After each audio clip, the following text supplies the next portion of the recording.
Hello again, everyone. I am Gary Gatso. Welcome to Green Flag TV and Velocity Online Racing's coverage of Round 6 of Season 14 of the VOR Signature Series, the Indycar Championship. And today we come to you from the Texas Motor Speedway for the 9th running of the Texas 375, presented by Loverns, Inc.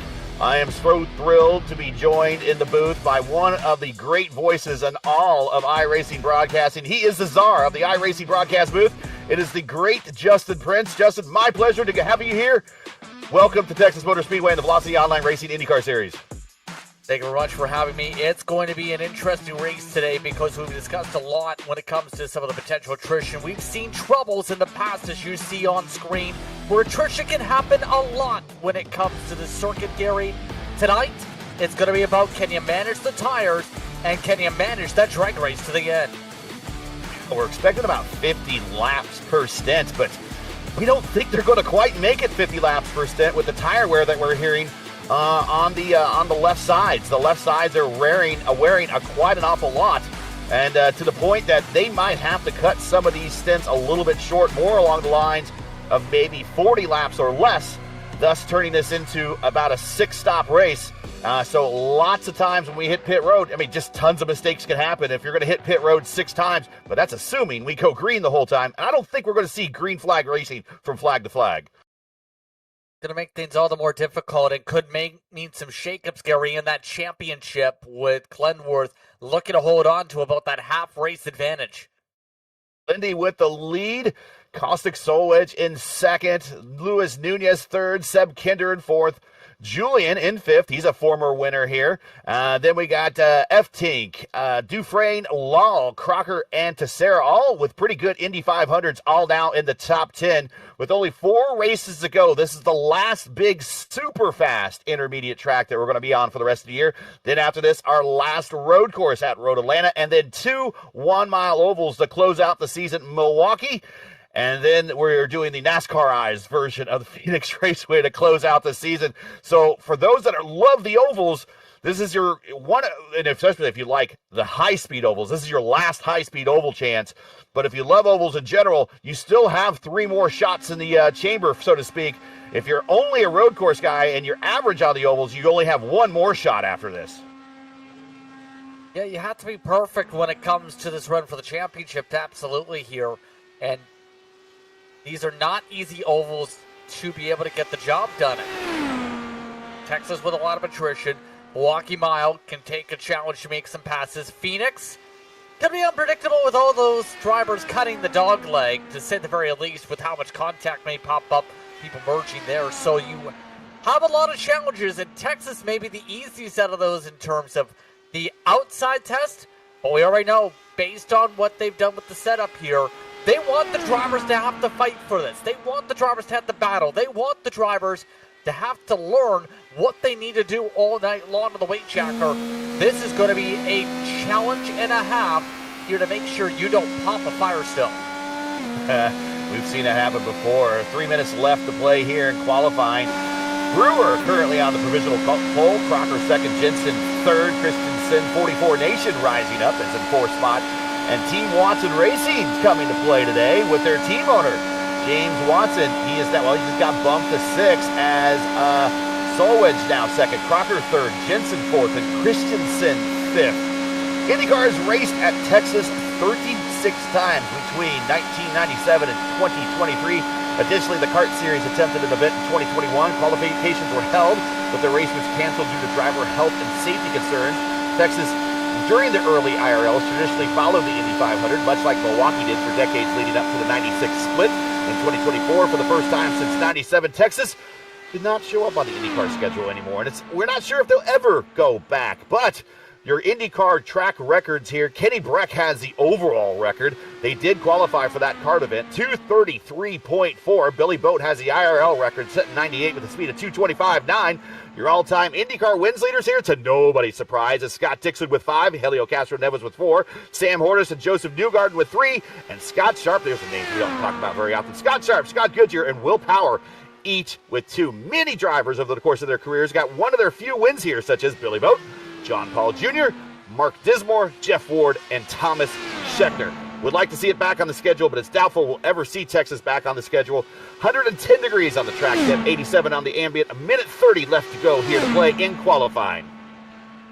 And track position going to be extremely important here. You see those temperatures on screen. Those in Celsius, 43 Celsius is blistering hot for those who want to keep an eye. That's 110 degrees Fahrenheit here tonight, as you said. So for these drivers, it's going to be about trying to manage that. But also, I think you really want to be able to control the field up front, get some clean air on the nose. Don't have to deal with a lot of aero wash that puts you up, especially with how Texas Motor Speedway is with the banking in 1 and 2 with the flatter side of the racetrack. So there's so much in terms of the balance here tonight.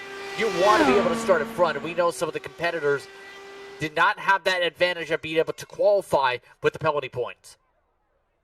Yeah, we're going to watch them fan out through turn 1, sometimes about 5 wide. That's about how wide it is through there, in different lines you can take all the way down to the white line, all the way up to the wall. We'll be watching cars in the opening laps fanning out through turn 1. When they go down the back straight, they'll get back in single file line. Go ahead. Oh, and we do have a lockout on the front row. Yeah, caught off by my producer, sorry. I've been told to listen to the producer, so I'm listening to the producer, literally. But we have Leaner Energy is on the front row. Vitor Guillermi and Edson Santos are getting ready to lock it out with about 5 seconds remaining. But once they get down the backstretch, down into turns 3 and 4, that is the really unmodified version of the racetrack, and it's on the bottom only on 3 and 4. The high line helps you with momentum through the front straight, but it doesn't really help you maintain that lead coming off of 3 and 4, because that's one of the reasons why they reconfigured this place, is to give other opportunities to kind of make a pass, because in IndyCar racing, we have something called what is called the IRL line, and the IRL line is when they race here, you just hug the bottom. We are getting ready to do the grid for today's Lovern's Texas 375, and here we go. And we'll get some speeds here for you from how we qualified at MPH. On the pole, we do have that team lockout with Leaner Energy. That's the Brazilian squad. Vitor Guillermi with his first ever pole here in the series. Edson Santos second. Then we got Strauss and Sasia in row 2. Violas and Brewer on row 3. Lal and Tessera on row 4. And second in the points, Solwich and Crocker on row 5. Moving on back to the mid-pack, we got Pim and Julian, teammates in row... Actually, Pim is actually on his own team now. Pim used to be a teammate to Julian. They're on row 6. Julian's teammate Christensen, 44 Nation, representing in row 7, right next to Shane Coker. Kinder and Jensen in row 5. Inch and Watson on row 9. Mitchum and Nunez with no speed on row 10. And then our winner from Indy, Clindy, on row 11. Dufresne right next to him. And Hatzma back on row 12, all by himself, shotgun on the field. He'll watch this start from the best seat possible, all the way in the back. Going to be an interesting race, to say the very least, as they all have now jumped on the starting grid. Going to be treacherous without the setup's going to balance out. Going to have to make sure you don't snap loose in the heart of the pack. The result of some of the potential treacherousness on the suspension. You also have to make sure, quite simply, you're going to be able to try and maintain your line here with how difficult it's going to be here, Gary. It's going to be a challenge. Get into tonight's rule set. This is a fixed setup race provided by the league. We are doing 8 sets of tires, 1 in the car, 7 in the pits. 100% fuel, 100% engine power, green, white checkers. No, we do not do that. That is IndyCar. We do not do that in IndyCar. But we do have the IndyCar wave around rule, and that will be enforced. Track is a 1.5 mile quad oval. We're doing 250 laps, which is 50 more than we've done before. for 375 race miles. Pit road speed limit is a paltry 45 miles per hour. And our last winner at this track is Julian. He is the defending champ the last time we came here a season ago. And he got the monkey off his back in a thrilling duel with Seb Alexander coming to the finish for that race. 250 laps here. Green flag getting ready to fly as the field is in turns 3 and 4. Under formation, getting ready to go green this time by.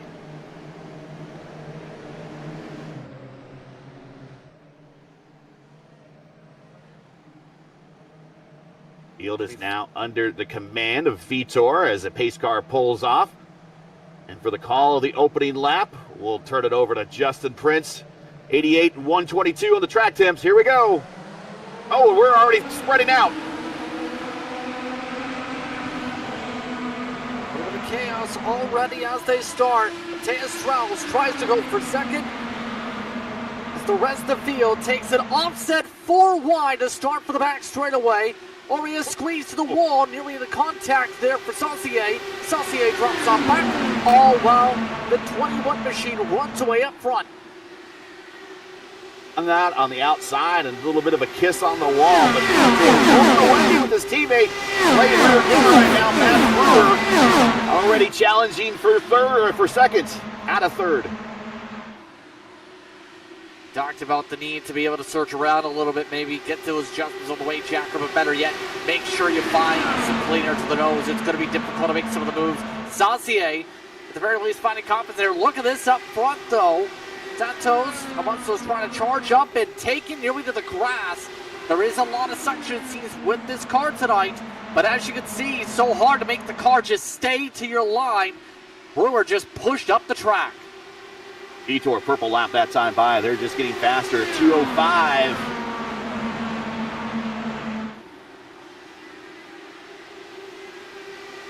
Look at all this right now. You can see just with some of the drivers here, a bit of chaos already in terms of how they're racing it out on the racetrack, I think, here, Gary. But look at that.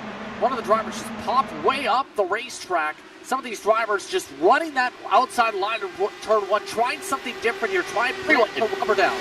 3 wide into 3 and 4. That is Law, Saucier, and Brewer. Brewer now starting to fall back a little bit.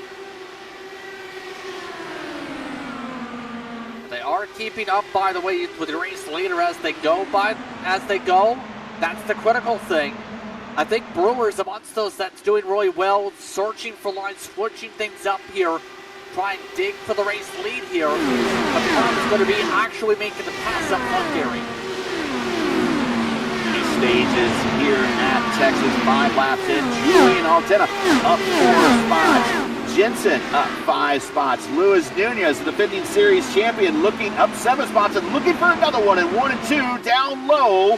He's going to pull that off and get a good run down the backstretch, and he's going to start attacking Jensen right away. Fast in several different series over the years. Looking like he's taking his time to be able to pick off these spots. Fiercely forward, one of the top teams when it comes to the road side of things on iRacing these days. But for Nunez, about getting some give and take at this point, drivers like Jensen saying, I know you're faster, I'm not going to force you in a box. You go ahead, I'm going to see if you can help me close. All well, they are starting to lose ground. This entire group is here that's strung together to the lead group. It doesn't take long for those 2 leaders, which is the teammates, probably working together in comms to kind of hook up and say, okay, let's do our thing. And they have put themselves, look at about a second and a half, 1.1 seconds over Brewer, who has worked his way back up to third. Good run so far from Brewer, in particular with the +3, but it's about being able to survive with the tires. If you push too hard with this car, you're going to feel the pressure and the pain as this run progresses here. So it's about making sure you take care of your Firestone tires. You don't cook them while you try and fight for these spots, or even a one contact allow there is hit the right rear tire against the same barrier. If you enjoy Green Flag TV's coverage of the Velocity Online Racing IndyCar Series and respect the street, please make sure you support us by subscribing. And while you're at it, don't forget to smash like and click the bell so you don't miss out on future iRacing broadcast. Today's Texas 375 is brought to you by Loverns Incorporated. Loverns provides professional services in renovation, remodeling, painting, and mold removal for government, commercial, and residential projects. For a quote or to learn more, like them on Facebook or visit our website at lovernsinc.com today. All the information you need hopefully is in the description. Check them out. They are the sponsors and presenting sponsor of today's Texas 375. Back up front, it is still the two Brazilians pulling away. Now by, actually Brewer has cut back in, actually Saucier ahead of Brewer now, and has caught it now down under a second, 8/10 back up to the two Brazilians. And so Saucier quite simply was just able to dig on the top of the racetrack, built the run to the inside last time through, for turn 3, took it away. I think Brewer is starting to really struggle, and that Hyperion Racing machine is having to shift a lot more, try and find some rotation, try and find something. Get the car to cut, might have burned up the front tires a little bit, because so much as much those that is digging very quickly. He's gained about 3 car lengths a corner right now, with how much Brewer struggling to get that car to turn corner off. Kostick is there, and he is now in contact with Brewer, looking to get another position and try to put more space between himself and his chief points rival, our points leader and Indy 500 winner, Clindy, back in 14th position. Nunez side by side with Law, and he gets the position. So move Nunez now up 11 spots to 9th. Well, was 10th, now to 9th. He is on a charge right now. Right now his pace, 26.1. Not fast enough for the race lead yet, but in the past 5 laps has been amongst those in the top 10 in overall pace of the racetrack. He's just been able to pick up these spots one by one, slowly but surely. Just that rapid bit of speed will be more comfortable than some of the areas in dirtier. Knowing when to lift has worked out for him. Compare that to the 95. Kostick has struggled to be able to get the car to rotate while behind the blue machine. There he goes. He got him, though. He got him there on the low side. Yeah, good job. Yeah, that's the challenge, right? You have to be able to time it up to where you can go for a lunge into the corner, try and take it for the inside in turn 3. That seems to be the happy place here for these cars today. Because with the flatter 1 and 2 with the banking difference, there's a lot more chassis roll in theory, and you have to let the car roll a lot more, and that is what we're seeing. A lot of drivers have some off throttle, or not as much on throttle, to be able to get the car turned around the circuit. It looks like Strauss has DC'd, and he is right at the back. Oh, wait a minute. Now he's in the middle of the field. He's back. We got some connection issues with Kostick Solwich. So, yeah, look at Brewer here on the outside. And, yeah, now he's tucked back in line. So he's getting a good run. So, very much the outside is like fighting the Borg in Star Trek, right? Resistance is futile. So you're not going to really stay on the outside and try to fight off too much in 3 and 4, because you're going to always lose that battle. But the way to do it is to keep your car in contention, get a good run down the front stretch, and maybe get a slingshot attempt going into 1 and 2, where you talked about a little bit flatter, a little wider, and allow that car to roll. But it looks like Solwich is now pulling away, and now we're watching a battle for 3rd spot now between Saucier and Santos. Yeah, these two still battling it out. Santos losing ground. He had been preferring to run the high line for the most part around the circuit.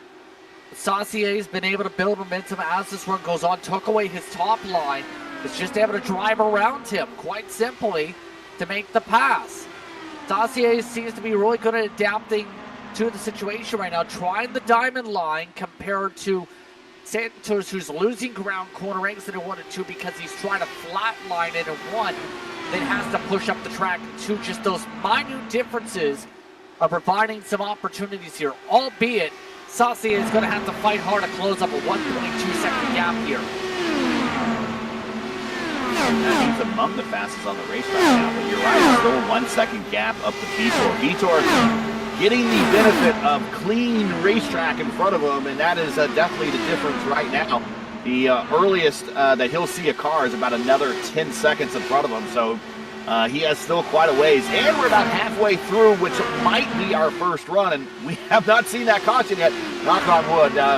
Commentators jink, I think, but hopefully we don't jinx them. But right now, halfway through the run, 22 of 250. By the way, Strauss, we did mention was having some issues earlier on. Well, his issues just seeing him floored down pit road, Gary. He was down on the apron, floored it at 80 miles an hour at the cone in pit road. We're going the racetrack, so after the technical issues, he's jumped out of the car. Looks like their first ride on the track at the very least. By the way, good run so far for the 11. Bad run on the long run for Brewer. He had short run speed, but Brewer has cooked those tires. He's in the wall. He's in the wall. That's a pretty big lick right there, and he's wondering, okay, give me a caution. Or how much sooner before I can come to pit road? And he needs to wait. He really does, because if he stops now, I mean, they have a limited set of tires, and he's still going to be another stop at the end to get home. So he just needs to rough this one out. What? Ugh. I was about to say, you can see he's just struggling to get this car to turn right now without letting it roll. He's under 200 miles an hour in the corners. Most drivers are running 205, 208 in the apex off at 3 and 4. So he is just on the struggle bus. There's not much you can do except hope for the caution, get off those tires, preserve them a lot better next run. Ooh. He is pushing. He's on the bottom, and he's pushing all the way out to the top. Hey, another name I want to shout out. He's up 9 spots to 9th now. Long-time community member of the IndyCar iRacing community. It's James Watson, the head of Team Watson Racing and Team Watson Racing Setups. He's up 9 spots inside the top 10. And last time I saw him race here, it was in the Formula Indy Series in one of their few oval events, and he got a podium finish. So this is a guy that really likes the spot, and he's got an inside beat in 3 and 4 on Brewer, and he just blows him right off. Just blistered on by him, no issue. I've seen him run in these types of cars for a while. Remember back in the day, he ran some of the Lionheart Racing Series events too, back in those days. Usually didn't have the best of luck in those races, but today, he's doing pretty decent. His pace is matching that of the race leader right now in the 26.3s. He just didn't have the track position from the get-go, and if there was some caution flags, might be one of the drivers to keep an eye on here. But for now, just going to be able to work on his own, be able to let the car roll in clean air. I don't think he's really shifting all that much in the right spots yet, though. Battle here for 5th. Nunez now on the inside of Crocker. And Crocker in the Plaid Dallara. He's not gone plaid like they did in Spaceballs, but he is still pretty fast right now. Back to 6th now. Move Nunez up 15 spots to 5th.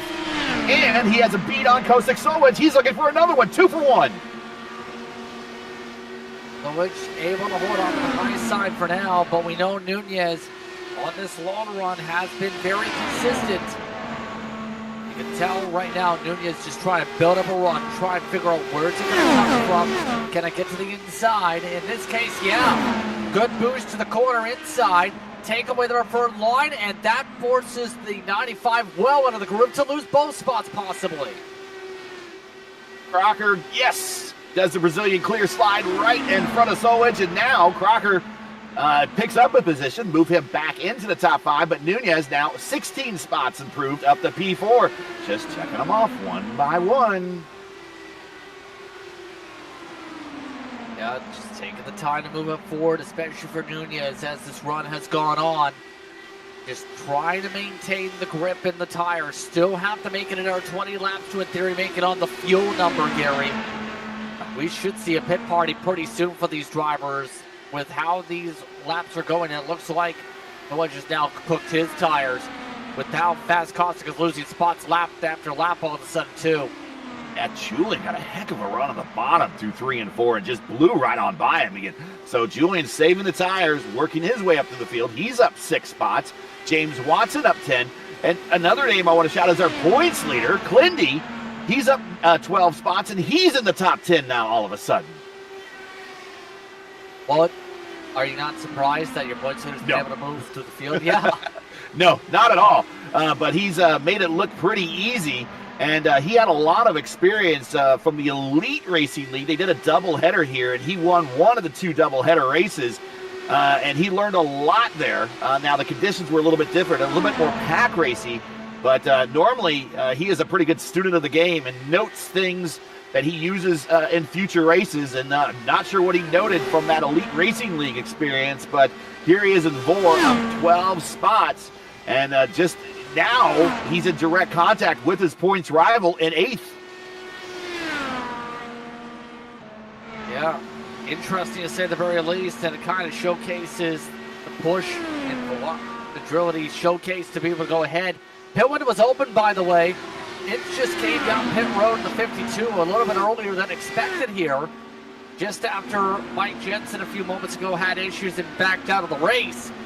So, when it might be open for some of the drivers thinking about it, albeit this one is finally early. Yeah, this is pretty early. He's about to have his fill. Just come in, get a new set of tires, and then see if maybe the caution comes out and you could stay out and pick back up that lap. But the leader is still Guillermi. Saucier second, Nunez in third, Santos back to fourth, Crocker in fifth, and then the back half of the top 10, Julian, James Watson, Kostic Solwedge, Klindy, and Tessera now up in the top 10. Should be surprised the next driver just peeled in, by the way. Brewer is down pit road 2. At this point, this is a tire roulette. Just with how low, or did you want to spin the wheel and use the tires earlier? Do you want to try and use them up later and try and conserve them? Gillis and Kinder, meatballs. It looks like we have popped tires here. The 06 has popped a tire. And my gosh, look at the right side. That is, if I had my telestrator, I'd write a frowny face on his right sides right now in his car. Look at the wear on it. When he comes to a stop in his, you're going to see it is down to the tread. It is beyond the tread. It is down to the cord now. Watch this as he comes in. Look at that tire. That is chewed up. And watch when he gets a new tire. Look how clean it is all of a sudden when he gets this new tire put on. Boom. Nice and shiny. Yeah, that is a blown tire. So it's just popped a tire. A lot of people popping tires here. Kostic. This is the concern. Kostic misses his mark. Kostic misses his mark on pit road. Now up on the jacks. That's going to cost him. Yeah, look at these last laps. I'm sorry, I didn't mean to catch up. Look at these last lap speeds that we're turning. 201 for Guillermi, 202 for Nunez, 192 for Saucier, 199 for Crocker. I mean, these guys, I mean, it's all over the board right now in the top 10. But these guys are really struggling on a track that routinely sees 200 plus miles per hour. Yeah, Saucier, Santos. Go ahead. I was about to say Santos is trying to drive around the racetrack right now. For the top 3 has plummeted because his right front corded 2 laps ago as well. And Saucier, same thing. Yeah. He's got a big ball. This is why we need extra sets here today. This was the concern. And, well, this was the challenge that they wanted to have today. And, well, are you good at managing tires? Saucier is coming in.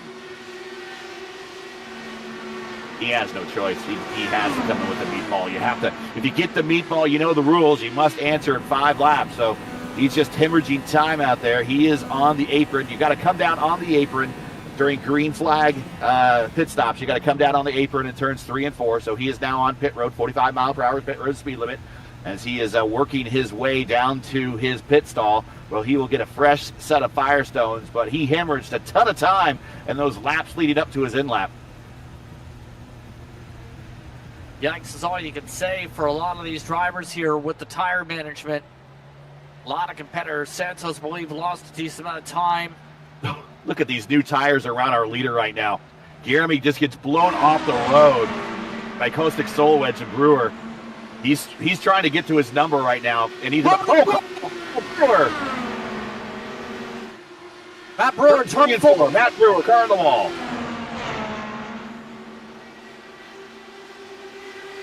And the 14 just slammed the wall. Somehow no caution flag. Quite simply, I think he just got hit out of the way by the 95. Only 6 laps after his pit stop. So let's take a look. Did Kostic brute force his way in through here? Now watch the run 3. Did see this on my end here, but you see, just let him go.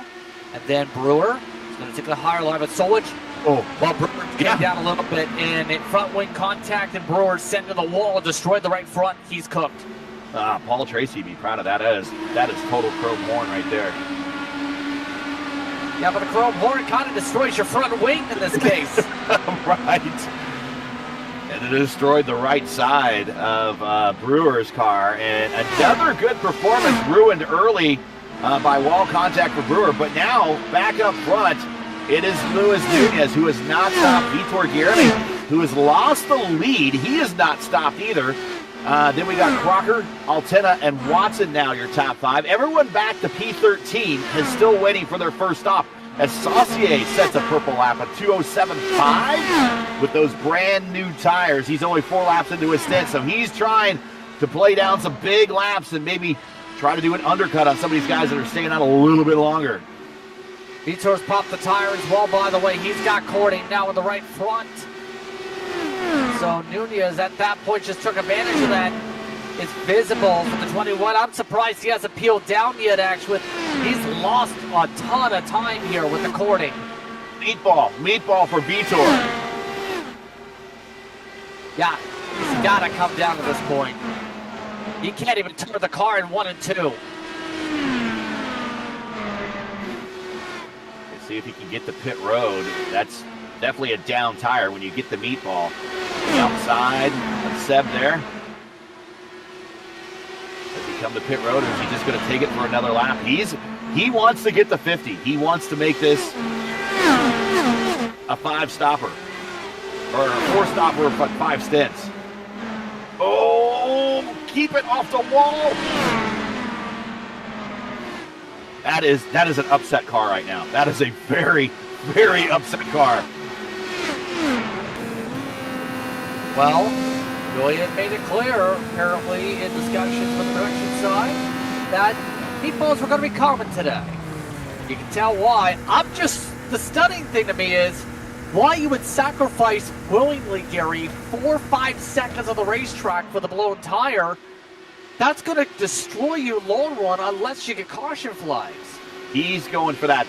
So he wants to do it a 4-stopper and then do 5 50-lap stints to get to the end. That's what he's trying to do. So he has got his mind set on that. But the rate we're going, I would sacrifice that strategy and pit a little bit early, knowing that the way that these cars are behaving, especially they're going through their tires, we're almost looking at guaranteed yellow time at some point in this race. Now, these guys could come out here and surprise me. We go 250 laps of caution-free racing.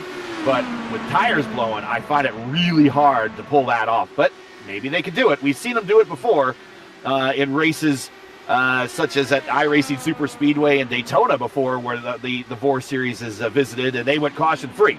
So if they can do it there, maybe they can do it here. Nunez, by the way, did pop a tire. So, as expected, he did make it past 50, though. He's in a good spot.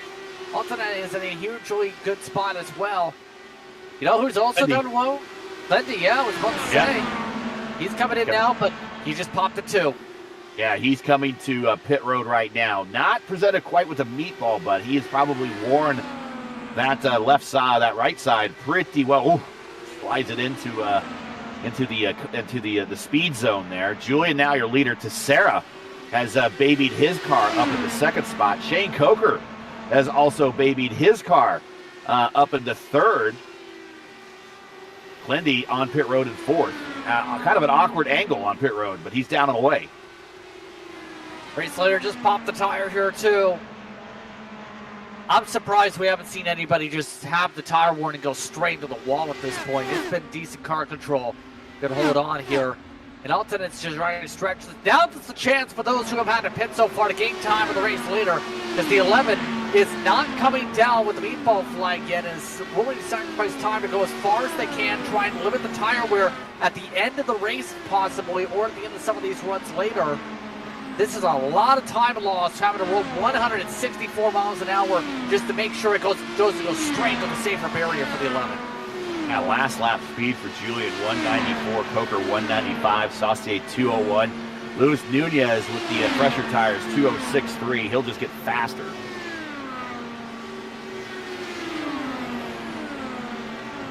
Yeah.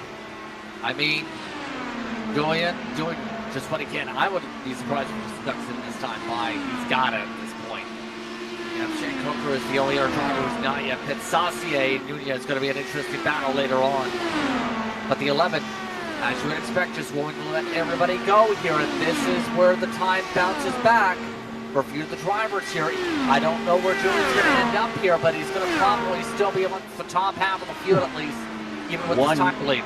191.2 that last lap for Julian. That is, stock cars are about as fast as that here. So he is struggling to bring this car home. You can clearly see on the camera angle there on his right side that they are cording now. So his tires showing some major wear, and he's trying to milk them. Let me see what he's actually shooting for. 250, and we're gonna do. He's going up to 60 here. Still 4.1 stops. But he's maybe trying to get it to 4 even. Underfuel the car in the final stop if it stays great. Yeah.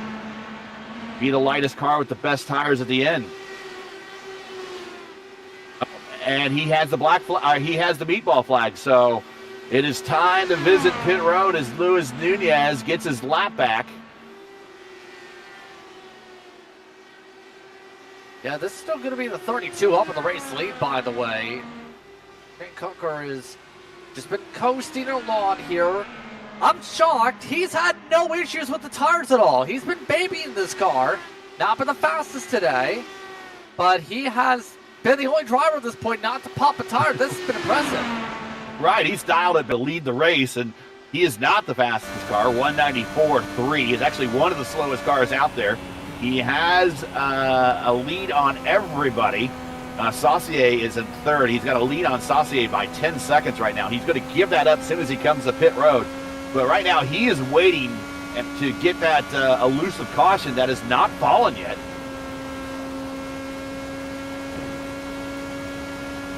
Yeah. Get the luck of the green car, maybe? Normally we don't see the luck of the green car, but he's certainly rolling the dice and going for that luck. Yeah, I think with his track position situation early on a little bit, kind of had to roll the dice to get out of the mid-pack. Looks like he's coming in this time, so he's now reached about the end of the fuel tank. So 61, 62 laps. Well down to the run, not going to see him up in the front here, but puts him on the freshest tires out of anybody in a tire wear type of race here. Although Nunez and Saucier are fighting for the lead. Net.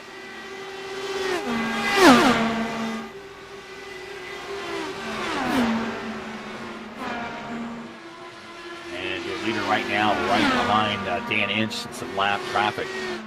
But he's in a battle with Saucier. Saucier now 20 laps into his stint, so he's going to have the much worn tires at this point. But still challenging versus the 10-lap-old tires of Nunez. So we expect Saucier to get to pit road. Interesting. The numbers are off. Okay, so Saucier pitted on lap 42. He's 20 laps in. So he's exactly halfway through his run where he was last time. Nunez pitted on lap 52. He's 11 laps in. So he's only about a fifth of the way through his stint.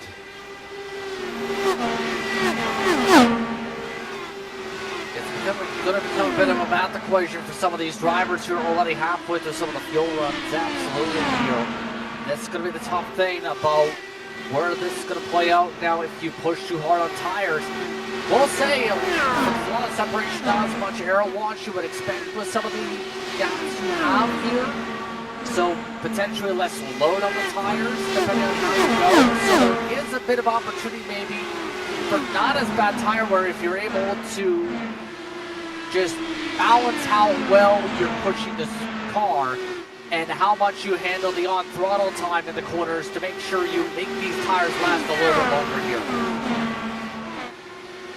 If you're just joining us, this is Green Flag TV's coverage of the Velocity Online Racing IndyCar Series, coming to you from Texas Motor Speedway for the 9th running of the Texas 375 presented by Lovers Inc. We have now completed 66 of 250 laps. The first round of pit stops is complete. Make sure to smash the like button, subscribe to the channel so you don't miss out on the next race. Today's Texas 375 is brought to you by Lovers Incorporated. Lovers provides professional services and renovation, remodeling, painting, and mold removal for government, commercial, and residential projects. For a quote to learn more, like them on Facebook or follow them or visit their website at loversinc.com today.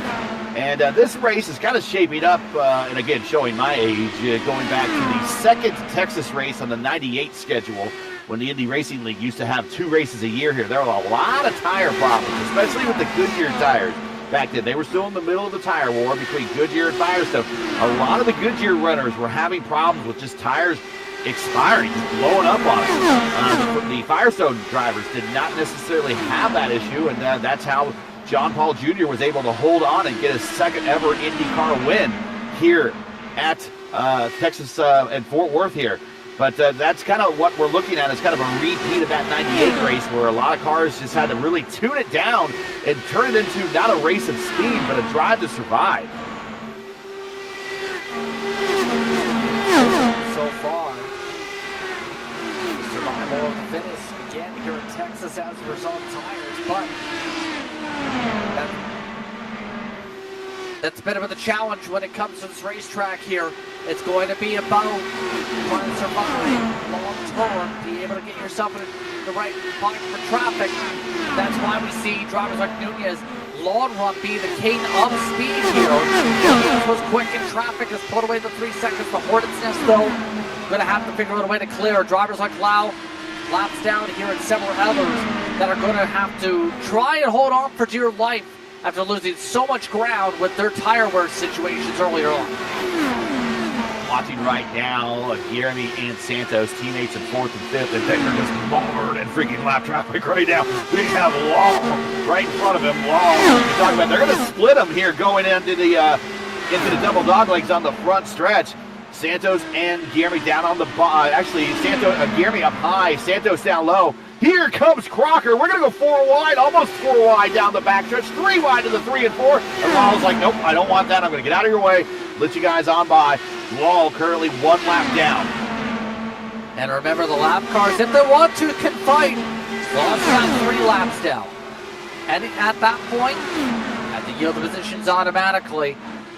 And right now, allowing that point, saying, I'd rather survive than force it through. How about Crocker with the run, though, for 4 from the high side? Jeremy just pushed up the racetrack, had to get out of the gas, got way tight, way too quickly, and now is having a hard time getting back to a rhythm with a clip of the apron, 3 and 4.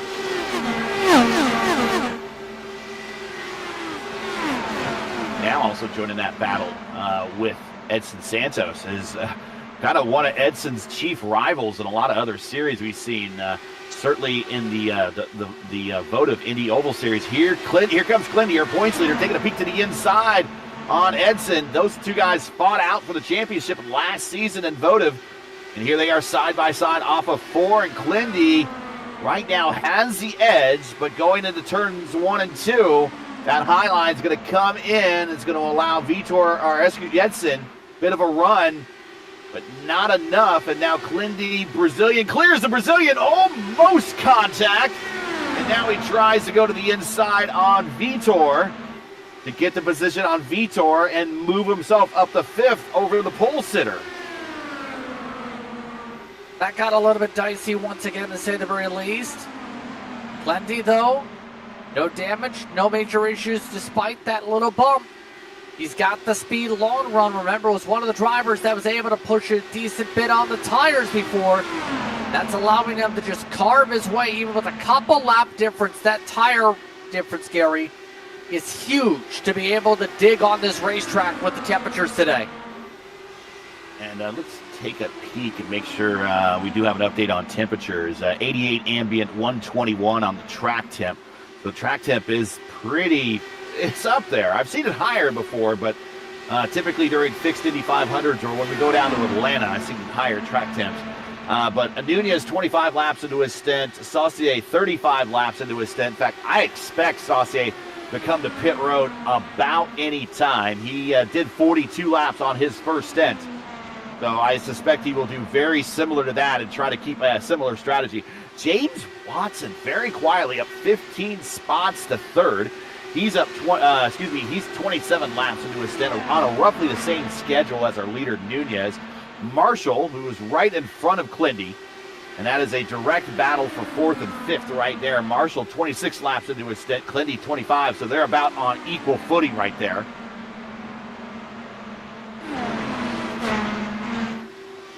Yeah, this is going to make things a little difficult when you get to the equalization points. Crocker just getting blitzed on by with the raw speed, Glenworth.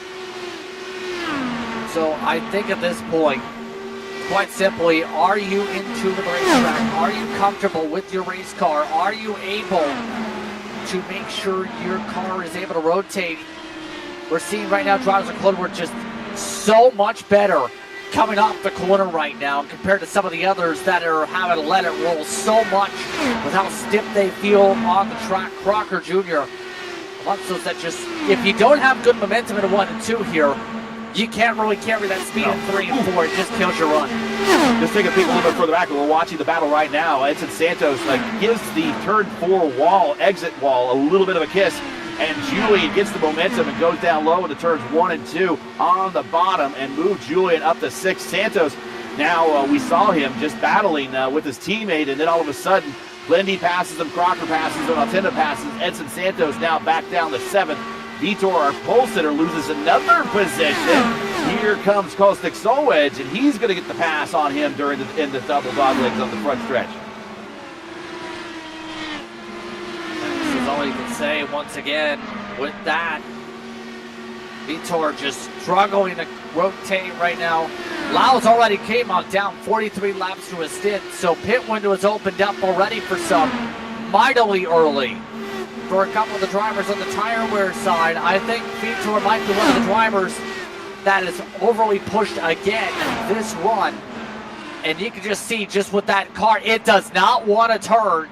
When you have it pushed like that, that's a sign that you're about to cord up the right front. And with all the downforce these cars have, even when it's dialed back, and all the banking that this track has to help keep these cars in the curve, when it pushes up the hill that bad, your tires are pretty much about ready to give up. And he's 32. He went 50 the first time. The dude still has, if he's going to hold that schedule, he has another 20 laps still to go. That must seem like an eternity at this point. Yeah, it's so frustrating when you just want to be able to hit the throttle and go, but no. If you do it, you're going to pay the price, pay the Pied Piper in about 10 laps. And it's just absolutely destroying Vitor's track position over the course of this run. One of the fastest cars early on. Now, he's one of the slowest, 27 flats. And he is sparking up a storm. He's going so high. He's starting to bottom out a little bit with how much he's trying to go up the racetrack here to try and get the car to rotate. It's not working. 194.6. Slowest car in the top 20 by far. And his teammate, Santos, struggling just as well. He just turned a lap of 193.9. So those two Leader Energy cars decided that they would blitz the early portion of their stints, but they're going to suffer in the late portions. And Vitor going to go down another spot here very shortly, or at least track position. Here comes Dan Inch. Just spot after spot being blended. Nothing much you can really do except caution. Can I get a caution? No, that's not going to happen. I'm pretty certain the way things are going, it's trending green, which is definitely not what anybody... Whoa, I just jinxed it. My goodness. Oh, well, we got tumbling down the backstretch, and there it is. Caution as Vitor Garamy, we got a Vitor on the in now getting to tow. Our pole sitter making a spin down the backstretch, and I think collecting Dan Inch. Let's check this out from the airship view. And I think the tires just finally gave up on him here. Yeah, commentator's curse there. Yeah, just hit the wall, push tight, and nowhere to go for inch. Upside down. Oh my, there's nothing you can really do except, well, go along for the ride if you're the 52 there. Watch from Inch's point of view. This is the closing rate of these cars. You're like, well, he had time to brake. Not really. Inch is looking down the track. He's going to see Vitor get into the wall, but the closing rate and everything with these cars at near 200 miles per hour, he's there before he knows it. And after a pretty good Indy 500, I think finishing in the top 10.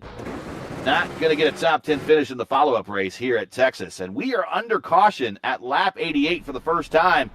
And that's going to be a big sigh of relief for this field as everybody on the lead lap, which is only the top 10 cars, is going to come to pit road. I think Fiolis, yeah, he's going to stay out and hope for the wave around. But everyone else coming to pit road in the top 10. Yeah, much of the field got pinned a lap down there, by the way. Lapped all the way up to 10th with how long that run went. It's going to equalize all the tires at the very least. Give some drivers a shot to try and see if they can balance things out here. See how well they handle this now in this situation, as your lucky dog is Violas. And that will put us to 11 lap cars back on the lead lap. Lau will try and take a wave around since he already pit about 5 laps ago. Big jump. We're going to reset here the order. Although Christensen is now down in the order, but he comes off pit road second.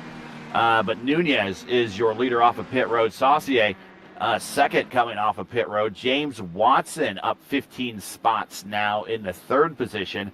He is right behind Saucier there. Then Clindy. There's a lap car in between Clindy and Watson, and that is Coker.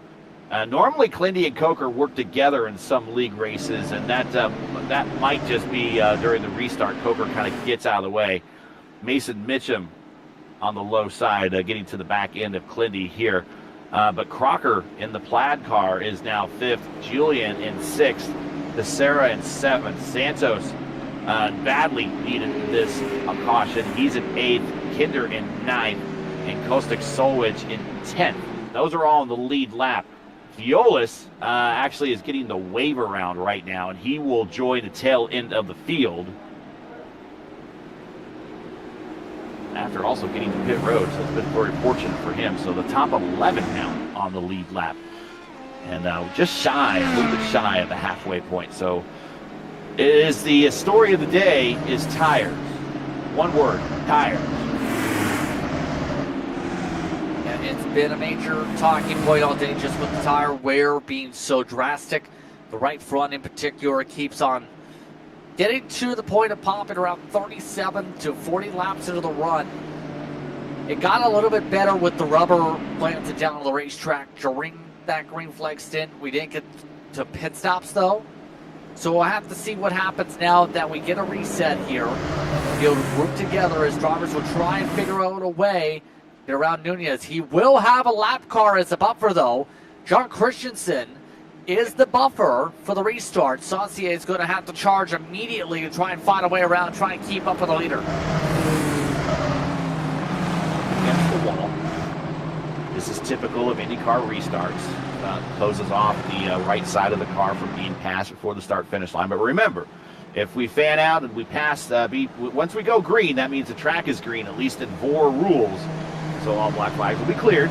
So you might see some cars passing before on the left side before the start-finish line, and that is legal here in Velocity Online Racing. Nunez, Saucier, Watson, Clindy, Crocker, your top 5, and here we go, fanning out, and already Clindy to the inside, on the outside of Coker. Coker lets him go.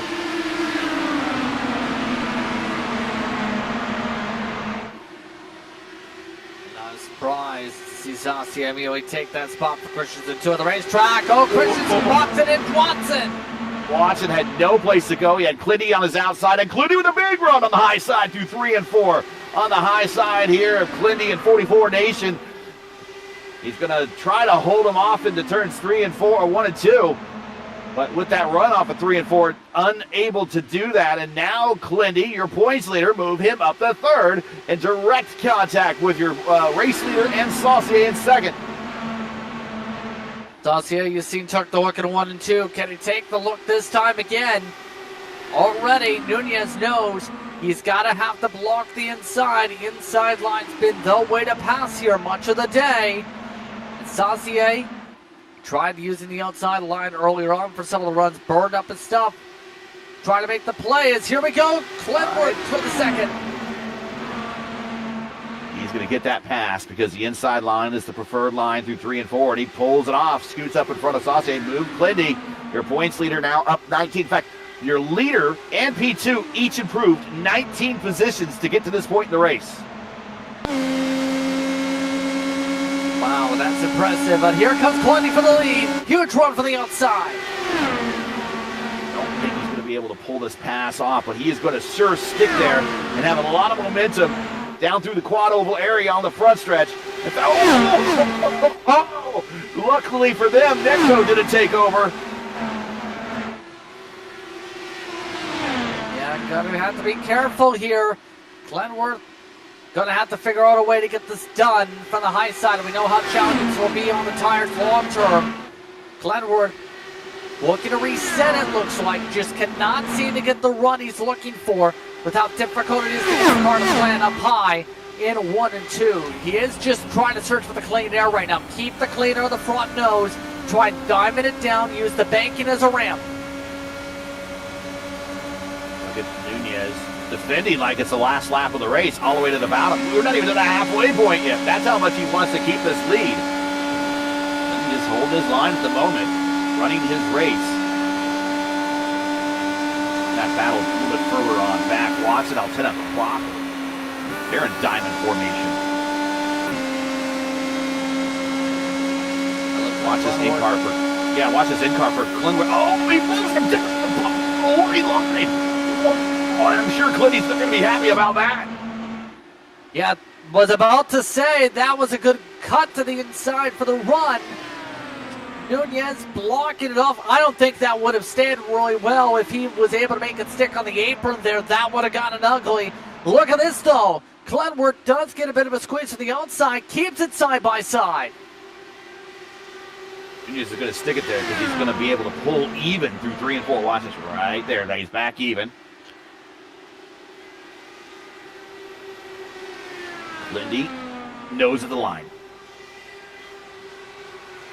Yeah, second time he's led a lap here tonight, but the thing is, Nunez still has that preferred line, has the chance to short distance around here. Closest battle we've seen for the race lead all night long in what has been dominated by clean air.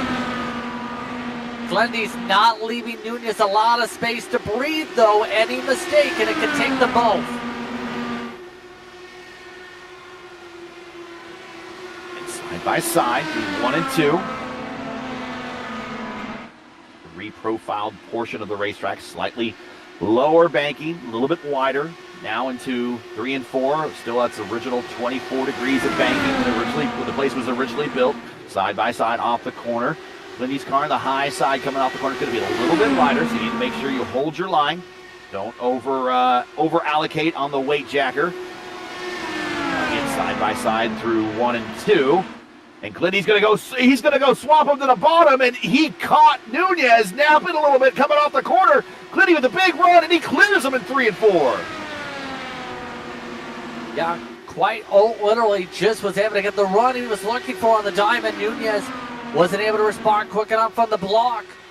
And at this point, Clinty, from the back to the front, one of the drivers that had too many penalty points accumulated for qualifying. And now his pink machine looks to let it rip in clean air for the first time tonight.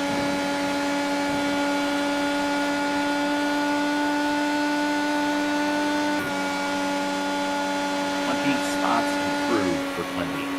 The points leader, Indy 500 winner.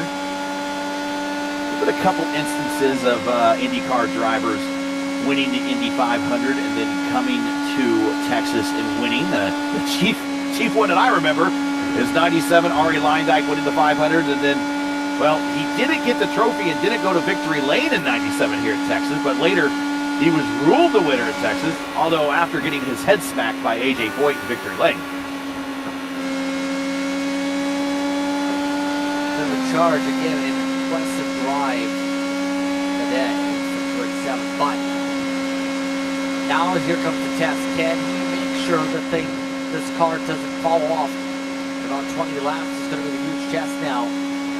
But stretching out, the top three have already broken away by more than a second here. Saucier is still hanging out, trying to run above the second and third seams here. Yeah, he's going where the clean air is, right? At least through 1 and 2. 3 and 4, he really has no choice. You got to go to the bottom, although he's going to stay a lane off the bottom. Try to go for that clean air. And a bit of a run coming off the corner. Going to get to the attenuator of Nunez. Might try a shot in the outside into 1 and 2. There he goes, staying high. Going to bring his car almost to the rears. And now he's even off the corner. And Glindy actually goes to the bottom and lends a little draft to Nunez to pull him forward. It's like the enemy of my enemy is my friend right now. Well, that's kind of the case when it comes to stuff of racing. You just have to let the draft pull you a little bit on the straightaways. Not so much at the corners, and Saucier looks like he's a little bit quicker with the run this time. Got the boost, and now can he complete the job for the high side, make it work up there? It's been rare. Nunez, near close. Yeah, coming off a 4, it feels like you're going into a funnel, and it just narrows up big time. And then you go through the double dog legs on the quad oval area, and it just narrows up there where the whole front stretch from turn 4 all the way to 1, it feels like you're on top of one another and there's no room. Kind of opens up in 1 and 2 and down the back stretch, but man, that whole front stretch area just really feels narrow and single file.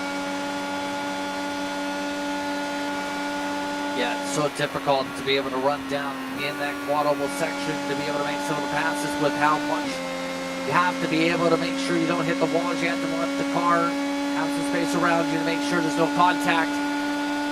Not like a stock car where you can run side by side, albeit a little bit archy-barchy there. Saucier looking like he's trying to wind up the run, though, for that section. Looking the high side, his happy place.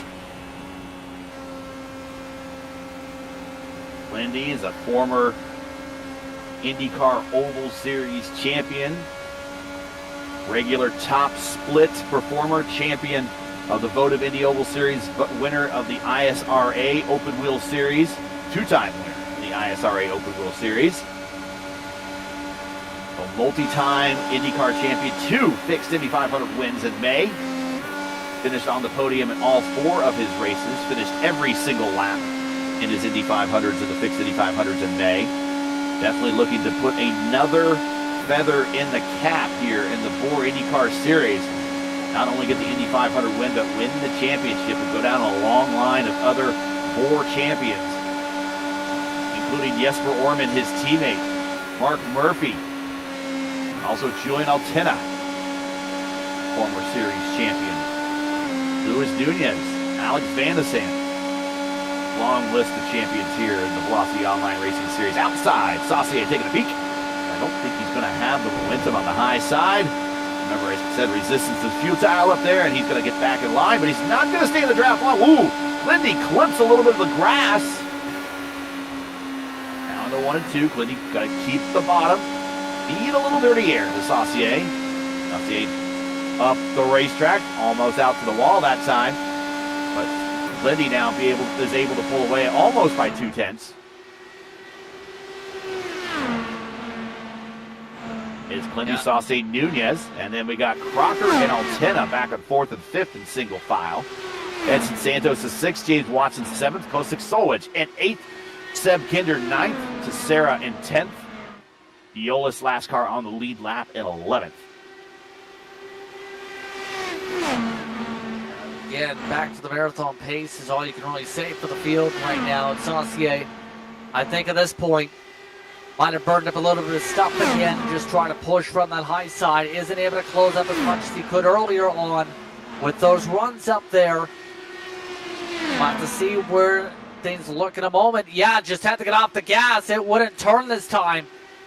And now he's starting to struggle to get that adjusted right now to be able to get that extra turn he's looking for.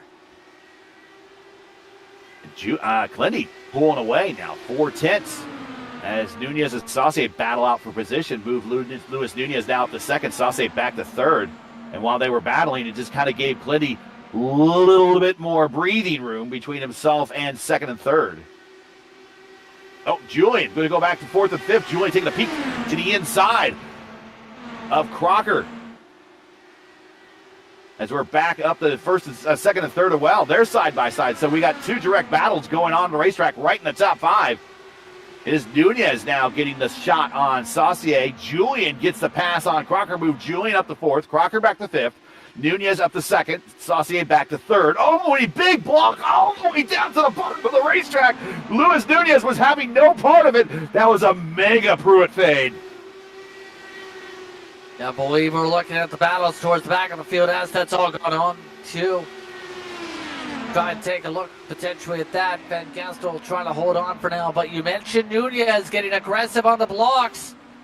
Well, let's take a look at the replay machine. Side by side, going to the front straight away, and things got aggressive after the clear. We know Nunez wants to hug the inside. Watch it. No, it's not necessarily a block. You're allowed one move. He made his one move, but it was continuous all to the inside of the racetrack. And there we go. That is what we call a Pruitt fade. Textbook Pruitt fade. Mega Pruitt fade, but a textbook Pruitt fade. I mean, if there wasn't some give and take there, it would have ended badly. Or ended with a car on the apron again, to say the least. But again, in that situation, you force the issue to just take your lumps and go on. You're still top three on the racetrack right now. Yeah. Saucier tried the same angle. Realized, I'm not going to go down there and survive. Wanted that bad, take it. And the gap has now grown 7 car lengths. Yeah, I got to say that probably maybe Saucier was thinking discretion, better part of valor. We aren't even to the halfway point. We're 5 laps short of that. Still have a lot of time. But I'm willing to bet later in the race, if Nunez does that again, I don't think Saucier is going to be as forgiving as maybe he was this time. I don't know if he got into the microphone and maybe yelled something, but he certainly noted the incident going, okay, all right, if that's how you want to play, I will, it's the golden rule. Do unto others as you done, as they've done unto you. Well, the golden rule will be applied at some point later in this race between Saucier and Nunez if Saucier gets his chance at it. I think just long-term, Nunez and Clunworth have been the kings of the field, it seems. Especially Clunworth as of late. But some of these other drivers here are starting to really fall off. You see the Plaid machine, for example, on the screen. Crocker Jr., the Canadian. His speed right now, 26.4s, 3/10 off the leaders. He's just been on the struggle bus in 1 and 2 again. Watch again, just struggles to get this car to get to the bottom, and when you struggle like that, you can't do much. The Plaid car. One of the different speed modes you can apply on your Tesla. It's Plaid and Ludicrous mode. That's from Spaceballs. We've gone from Ludicrous to Plaid. And Plaid not as fast as it is in Spaceballs today. 6th right now currently on the racetrack. 35 laps into his stint, and while I mentioned that, remember, a lot of the cars have been shortening these stints up and have started to pit about every 40 laps now. And we are knocking on that door with everybody who came to pit road at lap 88 and 89 under our last caution. So pit road is about to get very, very busy. Today's Texas 375 is brought to you by Leverns Incorporated. Leverns provides professional services and renovation, remodeling, painting, and mold removals for government, commercial, and residential projects. For a quote or to learn more, like them on Facebook, you can visit their website at leverensinc.com today. They are the proud presenting sponsor of this race, and we are looking at pit stops, very, very shortly, as everybody 37 laps into this stint since our last round of stops under caution. Clendy and Nunez, your leader, Saucier third, Altena fourth, Edson Santos now fifth, Crocker, Watson, Solwich, Kinder, and Teixeira is the remainder of your top 10. Yeah, and the spread already up 8 seconds, I was about to say here. Yeah. It's a decent spread, and we might be at range of some of these drivers getting lapped again during the pit stop cycle if we keep on going here. Just with the amount of fall some of the drivers are hitting compared to the race leaders. All that being said here. Battle. Look at that. Battle for third. Saucier and Altena. Oh, and Saucier slices down on top of Altena at 3 and 4. Yeah, I was about to say, and Renault Altena is having to stretch the tires a little bit more compared to some of the others. He's not the fastest on the long run, but he knows how to get the tires to survive. Just passed him on the outside, and that kind of showcases how strong the tires are right now, the 11.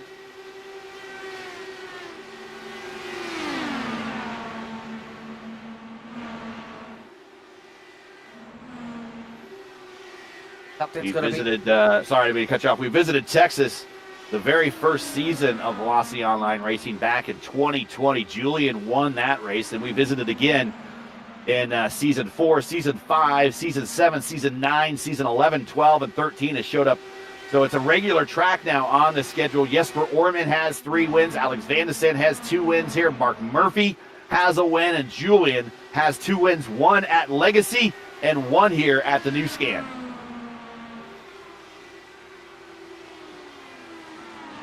Yes. Watching, I'm sorry to cut you off again. Watching Edson Santos and Bryce, we're learning each other's cadence here. This is the first time we're working together. Saucier to the inside of Edson Santos, taken away.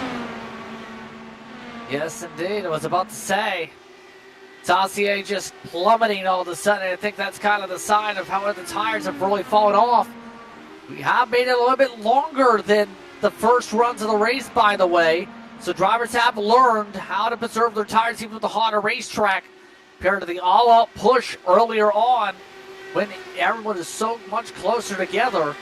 This one, Santos just trying to pull away very rapidly. And remember, he was one of the drivers that was fast before the tires went, nope, that's too fast. Yep. I think he learned a little something. Also, his teammate's out, so maybe his teammate gave him some pointers as well. But he has learned a little bit something. I think he's surviving a little bit better this stint. Julian now in 3rd. Santos 4th. Saucier back to 5th. James Watson 6th. Back up front, it is still Clindy and Nunez. Nunez has not left the attenuator of Clindy. Letting Clindy know, keep looking in his rearview mirror, and you see that fiercely forward paint job right behind you. It's like a very angry bee. Yeah, I know there was some question marks. For some reason, Nunez put a question mark over the sim. Not sure why he had a question mark. He's just been riding. Quite simply, just riding, biding his time at the draft, trying to make sure he gets as long as he can on the run here. I think at this point, Glenwood's starting to just pull away that extra little bit to Nunez, though. It's 5/10 right now, so he's just inching forward 6/10 now.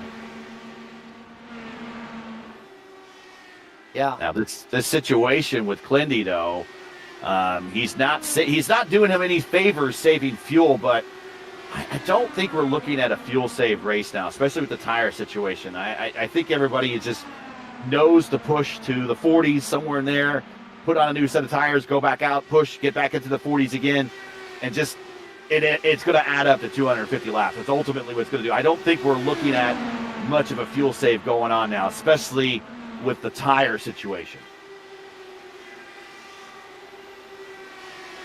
Yeah, it's to where later on we'll have to see where things equalize out on the runs, but Saucier just plummeted all the way back down the order, now getting swarmed by lap cars here, in fact. Remember, the 10 actually just pit a couple laps ago, about 5 laps ago, went for an early stop. Yep. So the window is open here. The question on when does everyone duck down? 114 to go about next time by the stripe. The thing is, you do the math equations, the math is going to be tight depending on how things go. If you go 50-50 or within 14 laps at the end right now, for example. So you have to be able to maybe stretch it a little bit, try and get comfortable. We know it's going to be for certain one thing. That last stop's going to be probably a light fuel load. Yeah. It's going to be probably the amount of fuel you get is how much it adds up when you put the new tires on. Because I'm sure they're going to put new tires on for sure. I mean, they have to. There's going to be nobody who's going to try to double stint these things. Not today anyways. So that's about 5 seconds to put on a new set of tires on these cars. Remember, they have pneumatic jacks underneath them. The crew member sticks in a hose that has compressed air. The jacks extend underneath the car, brings the car up. Single impact lug in the center of the hub for each one of these cars. Crew member undoes one, pulls the tire off, put the new tire on, reverse the gun, apply the new nut, and basically at that point the tire change is done.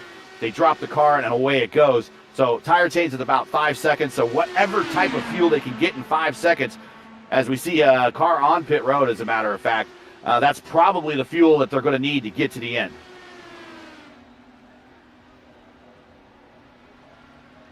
When I see some meatballs out there. Fiolis and Mitchum. So they have reached the fall-off point for their tires, where the tire's like, no, I'm done. Yeah, I think at this point this is much further along in the run by 10 laps than the previous runs through. So they are learning. It's just going to be, when do they duck down here? We're seeing some of the air bombers battle it out right now, try to stretch other runs here.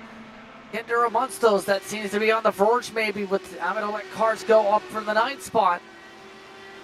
Now, got to keep on marching forward here. You see right now, so much amongst those pushing forward to get all the way to Crocker.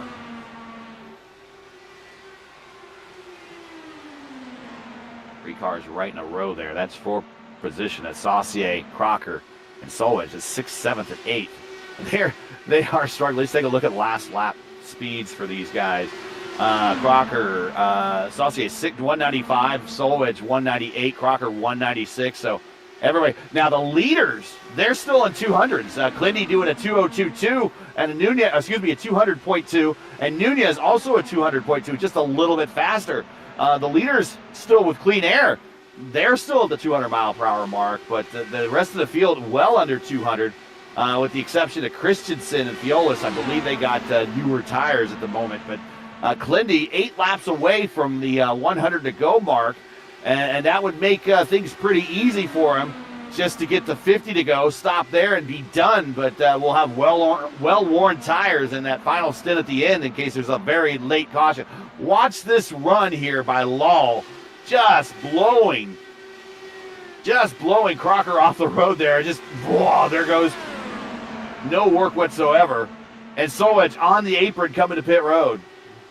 That's not with a blown tire, so that's scheduled service. James Watson just indicated on the radio they're coming down too. So I think it's now going to be fuel stops here, and this might be right on the very edge here for the fuel numbers from this point forward. If they're able to make it 55, 56 laps, that takes out the late fuel splash and go. Yeah, right now, if this could be, as he, whoa, Watson slides it in there. This could be Watson's final stop. In fact, I think it is. Also on pit road, the Saucier final stop. Crocker on pit road, final stop. Lindy, pit road, leader in. Earlier than Nunez. Slow it on down with no issues this time through. Nunez, they're going to try and hope that the slightly friction tires are going to work out. Nunez just popped the tire though, and Nunez has to come down. He did not want to do that. That's really going to hurt his in laps and everything. Got to turn the lead over to Julian, Julian is down on the apron too. Edson Santos with the meatball flag to Sarah on the apron. He's coming to pit road. So Clindy now coming off of pit road. Everyone else still coming on the pit road for their stops. Clindy might actually make some hay on this one. Going to be pretty interesting here where things cycle out to the going again deeper on the run. Santos going deep this time through. As you would expect, the 32 going far once again. So this field will have some separations already. As a matter of fact, see where Glenworth and Nunez have the things cycle together here. Glenworth just zipped on by Nunez by a significant margin. That is a big I told you that. I thought he was going to make some hay, and he is all of his. Sauce goes at 2:07.6 for a fast lap. But Clendy now is going to have himself about a 3.5 second plus lead over Luis Nunez, a defending series champion. 4 seconds now. Yeah, this is a huge advantage just with one lap difference on the tires. I think that's really showcasing how bad the tire situation got for Nunez with the right front popping at the wrong time. And Glenworth now is going to have to make sure he maintains things. Keep the buffer over the rest of the field. Don't let anyone else close on up. Just think of the fuel marks here.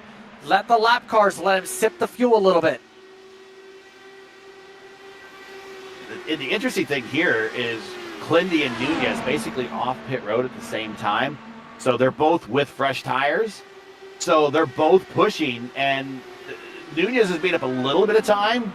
It's now 3.7 seconds, but it might as well be in 3 laps at this point. It's an eternity.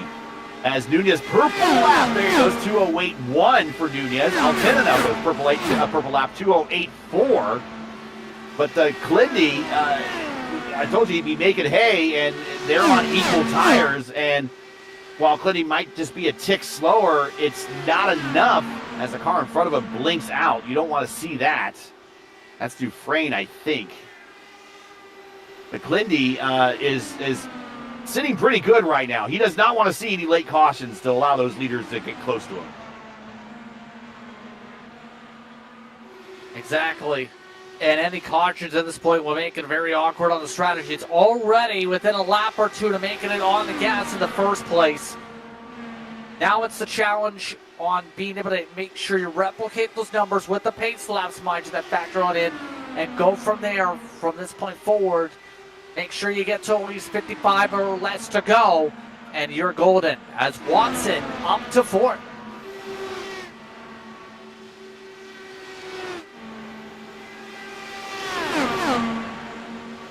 Yeah, and I did say on some of those stops, those were final stops, but I meant next to last stop. That's what I'm trying to say. Yeah, with that, there is no one that's able to pull a 97 lap stint. I was going to say I figured that.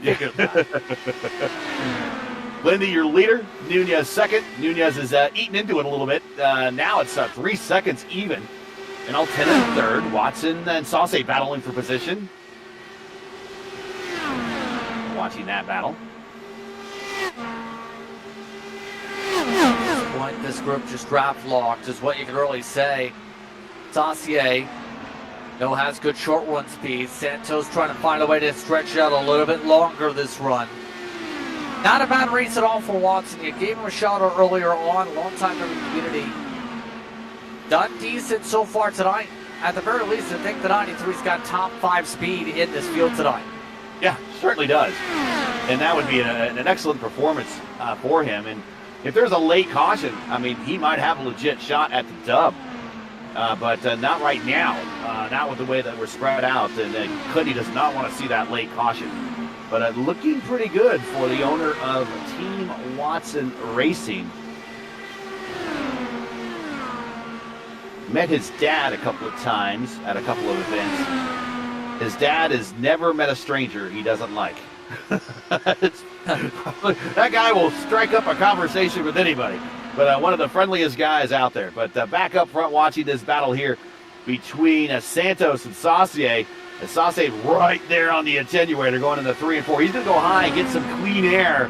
Try to get a run on Santos.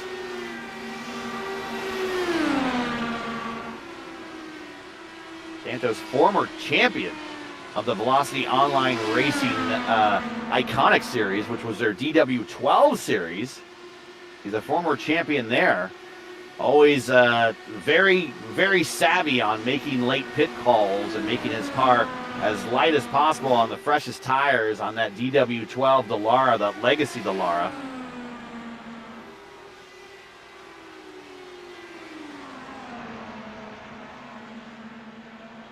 Yeah. And right now, are doing a good job. Just finding the rhythm and the lines. You can see already defensive. Santos making a slight move. Didn't want Saucier to build it up this time. Went for the early block. Forces Saucier to have to rethink how he's going to get this done here. It's kind of one of these races now where it's going to take several laps to set up the move, Gary. It's not as simple as, let's make the pass right this minute. Press the pass button. Push the pass. No. You kind of have to size things up, and you have lap cars too fighting. You have Mitchell here who doesn't want to move. And he's doing a good thing. He's just holding his line. He's in that rocket pop livery that I like to call it. If you remember the old rocket pops that you get from the ice cream truck, that's kind of what reminds me when I see that car. He just stayed on the bottom. He held his line. And so the key thing there is be predictable when you're lap traffic. Don't want to be shooting to the top and shooting to the bottom. Just be predictable. Allow the faster cars to do their thing and just hold your line. And I'm sure while each one of those drivers, Santos and Saucier, did not want to see lap car in front of them, they probably did at least appreciate that Mitchum held his line and was at least predictable and not trying to slow that group down any.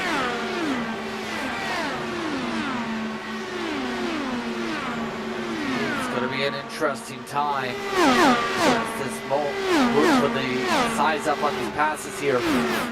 Nunez, by the way, has not been able to chip away the gap for those Curies for the race lead. It stayed within 2.2 seconds. Things have equalized out in that battle. Saucier now losing touch for his battle with Santos. I think at this point, it's going to be where you're going to have to work on your strategy if you want to be able to pick up any spots here. Just the nature of this racetrack as we go.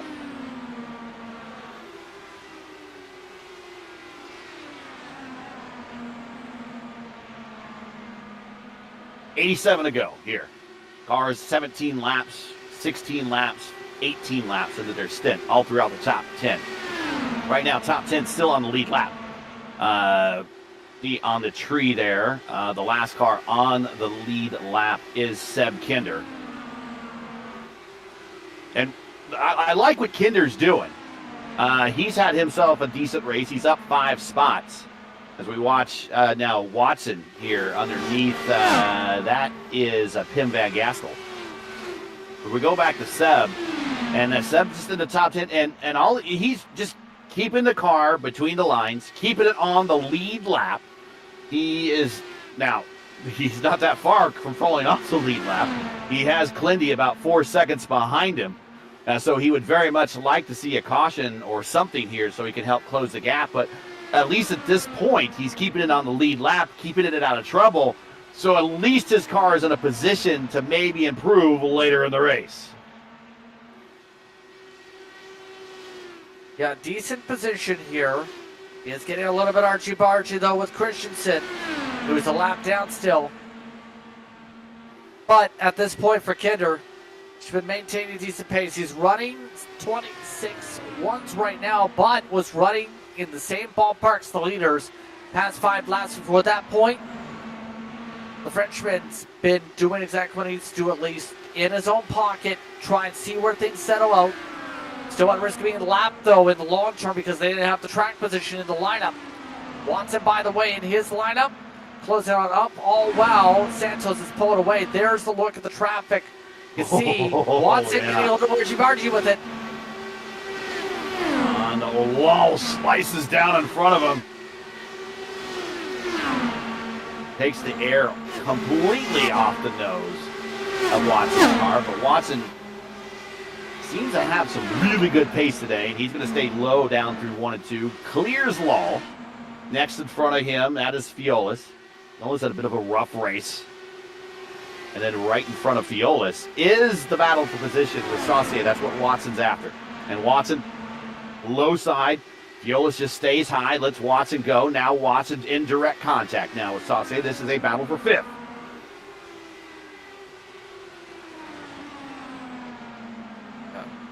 No good battling going on amongst them. I think Watson has the pace here to maybe close up. The problem is going to be the aero wash. How to fight through that. They want to be able to truly chip away at this gap. That's the challenge right now of being in this traffic. is actually closing it up now they're in the draft long.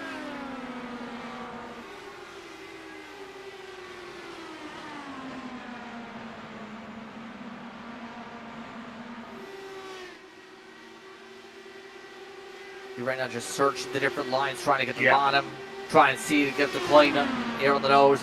Well, Saucier prefers to arc it down a little bit, try and get a little bit of speed built up for the corner exits. Takes away that speed on the bottom a little bit. Watson big send to the inside. Yeah, he just sends it right in there in the one. And he's going to clear him on the other side of the corner out of 1 and 2. And now he's in position to actually pull away in the 3 and 4, but no. Saucier comes to the back on the inside, side by side off the corner. Going to narrow up here. Careful, fellas. Here we come through one dog leg. Start finish line. Another dog leg on the front stretch in the 1 and 2. And Watson, I thought, was going to slice down on him, but not quite clear. Still side by side, not giving each other a lot of room coming off the corner. Side by side down the back stretch. Here we go. Saucier, good defense. Able to clear on by. Nicely done over James Watson. Oh, wow. John Christian just in the pit road after his long run, about halfway to the fuel stints for everybody else here. Watson forced it again. Oh, wow. Things spread out in front.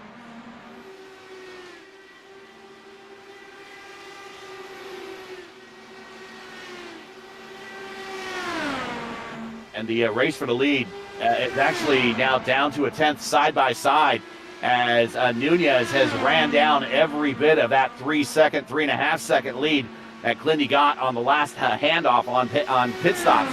And now we're into 1 and 2, and Luis Nunez, our defending series champion, gets the position back. We got a change for the lead at the front. Nunez over our points leader in the 1 and 2 coming down the front stretch. Nunez had to work to close it up. It was 2 seconds the last time we checked in on the leaders. And Nunez, the long run king today, able to get the power down and make the pass. Slightly fresher tires. Now it's the question, can he keep it long term with 74 to go?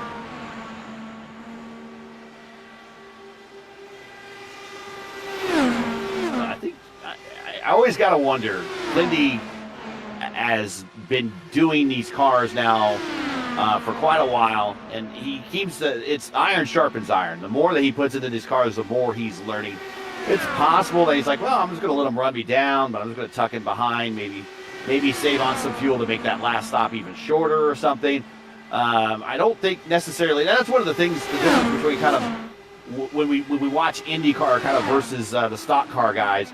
Stock car guys don't save a lot of fuel, at least as much as IndyCar. When IndyCar guys, they jump behind the wheel, the first thing they think of is saving fuel. That's just the first thing that comes to mind. It's just practice, how to have it. And it's possible that, he's like, well, I'm running up front. And just because a guy gets past doesn't mean necessarily there's a trouble or anything. Look at him. He's right behind Luis Nunez here. Just in the draft, I think he might be trying to save some fuel, and he thought the best place for him is being in second, saving fuel instead of burning all its excess fuel up front. Yeah, it seems to be at this point. Just going to play around with the gearing, play around with the fuel mapping maybe a little bit. Save that gas, make sure he stays in the margins. We know how close it's going to be in the long term for the big play for this race. At this point, Ludwig, 5-4's having to try and change up different lines here. It's now working on the high line pretty clearly. Nunez with wrap at the bottom. It's going to be quicker here as Glenworth is backing off his pace significantly. And we're riding with him. Now we cut back to the out of car, but he's in sixth gear down the front stretch now. Big roll out of the throttle. Down to third gear in 1 and 2. Now down the back stretch in the fourth gear. So yeah, I think he's backing off a little bit. It's going to be in fourth gear. Big roll out of it in 3 and 4. You don't have to. That's by choice. Down the front stretch. Still within the draft envelope of Nunez, so he's getting the benefit of the pull down the straights. Now watch this going into 1 and 2. Third gear.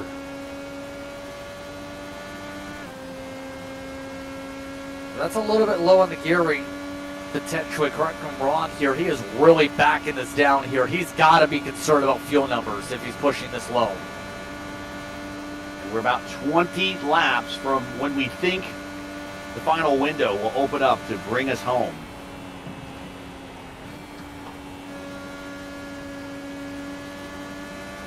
And Clindy now falling back to 1.2 seconds to our leader.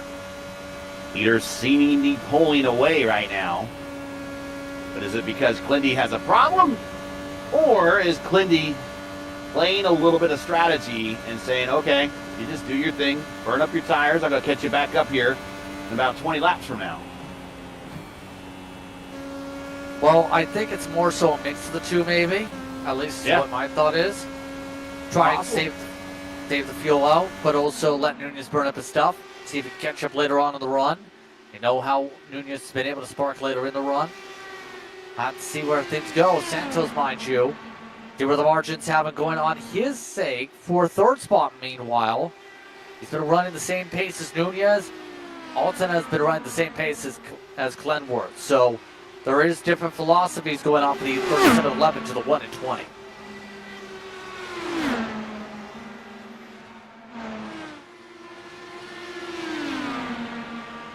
Solwedge and Saucier, this is a battle for 6th and 7th. And Solwedge has been going forward while Saucier is struggling right now. And yeah, there you see on the high side, even with the low side, which has the better line through 3 and 4, Saucier just kind of lets Caustic go.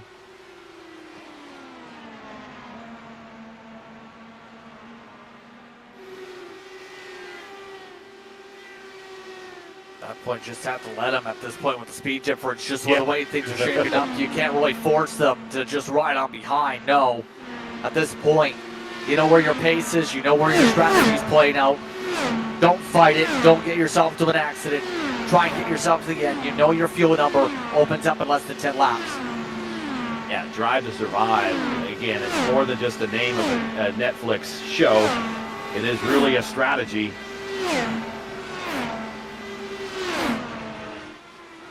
Back up front, Nunez will soon be reaching some lap traffic, and Seb Kinder. Seb Kinder, last car on the lead lap. We talked about Seb. He's in 10th spot. He'll be reaching him shortly. But will he reach him before he needs to get to his pit window? Or will he reach him after? We'll see.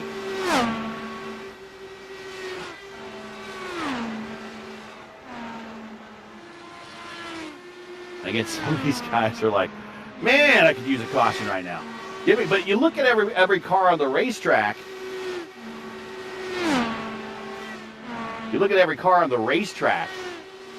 There's nobody really all close to each other, really. I mean, everyone's kind of separated by a minimum of a second. So where the cautions are going to occur, where the car is in close proximity, and there's no cars in close proximity. So then you have to hope for a car just to have a driver to have a mistake and just put it into the wall. You don't see that, especially when now all these drivers are hyper aware, especially where they are in the race. They're within sight of the end. And the last thing they want to do in a 250 lap race is see sight of the end and not bring the car home at this point. No, exactly. You want to be able to get your chance to finish up this race. You want to be able to take the checker flag with how long this race has been. Take the points. Think about the big picture for the championship. Go from there. So at this point, that's where the long run play is. You have to be able to keep that mindset. Think big picture. It's a full series championship. It's not about just one race after another. Big races. Take a look at what's coming up next. Yeah, we have coming up here after a little bit of an off time between here and our next race. We'll be at Michelin Raceway Road, Atlanta for round 7. Start time 3 p.m. Eastern time right here on Green Flag TV. Don't miss it. I will not be at the booth. Unfortunately, I have family members that have birthdays that weekend, and I must serve the family obligations to that. So might be you, Justin. Might be somebody else, but I will not be here. But looking forward, that'll be our final road course race of the season. Probably something that Luis Nunez and Julian are looking for. Both those guys very good on the road courses.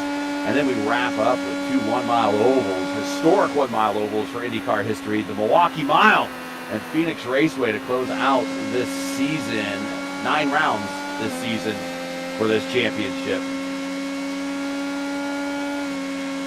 Waiting for final pit stops here very shortly. And our leader has caught Seb Kinder. Now could have potentially just lap him. You know how these cars are going to be able to fight. Hold on to the laps though. Going to be interesting where things go. Should get the green light on fuel by a sizable couple laps this time through. Nunez just rapidly quicker on the racetrack at this point. If not even, we're trying to go for the block. I think at this point, Kinder knows this. Let's go. And there goes the 97 lap down. The 86 next up the road for 5 seconds. Viola's just got a meatball. A third one today. Yeah, Viola's, I think we just saw him ducking out of the way there. Just trying to bring a very injured car to pit road. This would be a final stop for him. He has gone 55 laps, and we are 55 to go. So maybe not push it as hard for this last stint and make those tires last maybe 1 or 2 more laps to the end. But this would be his final stop right here, for sure. Yeah, my concern is he's popped the tire every single run. So he's going to have to hope he makes it to the end without popping a 4th one here on the day. He will argue he's consistent. I mean, kinda. Not in a good way. So much is coming down pit road too, so the window is open. Yep. So much going in without tire warning. 53 laps in. Will be his final stop, second in points. Trying to gain some ground on Clindy, and Clindy right now ahead of him by significant positions on the racetrack, but still a good race for Caustic. A decent finish here. Nunez still with the sizable advantage. All out we follow Crocker in the draft, going all the way down to the white line. Actually about a half a car length off the bottom, right behind Saucier. There's a battle for position. Big push up the racetrack. Washes up to the wall. And right back down to the bottom, about a half car width off the bottom. Falling right in the treads. Big push out to the wall. Flip one of the dog legs. Here's the second dog leg. And now a big gain. A big gain in the Saucier. Saucier struggling here towards the end of his stint. Big run down the backstretch. Here it comes. We're going to have a tip for the pass to the inside. Here, Crowe decided to fade a little bit, but Crocker got there before he could really get the fade going, and Crocker clears him, gets the position, and move Crocker up one more position with Team Watson and James Watson on pit road. Final stop complete. Done. And it looks like we have more meatballs flying out. Santos. Santos with the meatball. Will be his final stop. Coming to pit road right now on the apron. That one looks to be scheduled this time. Having to come on down. No issues on the peel-in. The money stop. Glenworth is going deeper. Julian coming in too. Right in front of him was Teixeira. Teixeira is one of the last cars on the lead. Actually, he's a lap down now because of the way the stops are falling. Edson Santos completing his final stop. Two cars coming in side by side. That is Saucier and Mason Mitchum.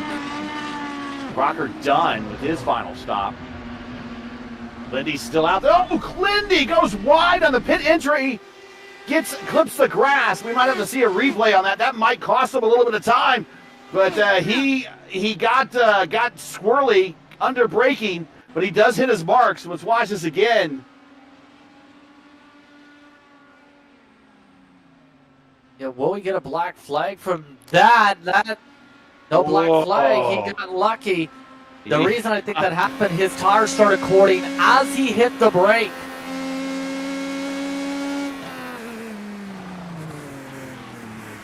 Clinty's got a hold. He's got a hold on pit road. So that's going to take him out of the running, and that's going to really turn this race over to Luis Nunez.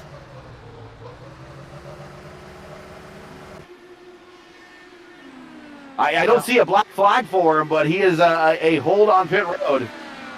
I'd say pit entry has to be at that point for it to be that long of a hold, and that is detrimental. And that half race championship buffer may get eviscerated here, depending on what happens, or at least closed up a significant bit compared to the Fury Sim Sport Machine at Caustic.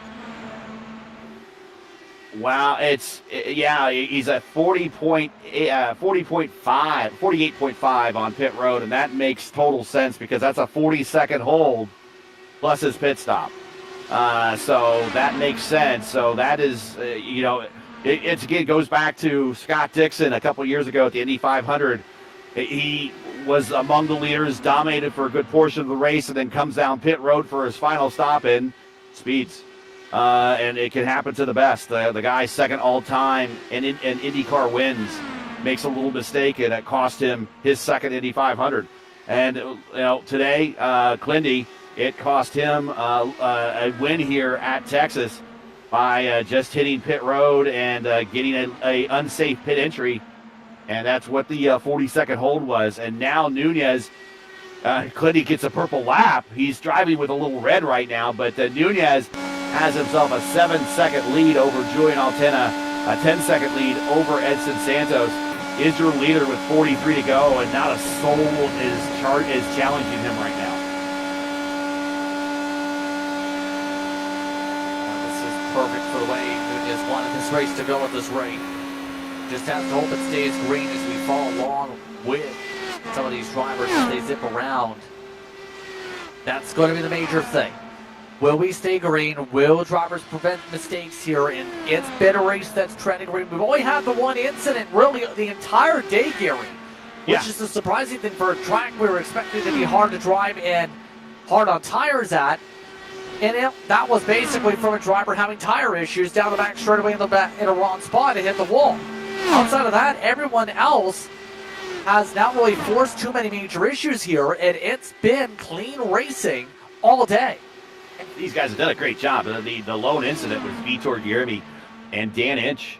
Dan just kind of was collected, but it was Vitor kind of washing up into the wall, our pole sitter, and took out Inch. But we have, that's it. That is the only caution, and these guys have had their hands full. And a race that's 50 laps longer than what we've normally run here. It used to be 200-lap races. We're doing 250 today. Luis Nunez, your leader.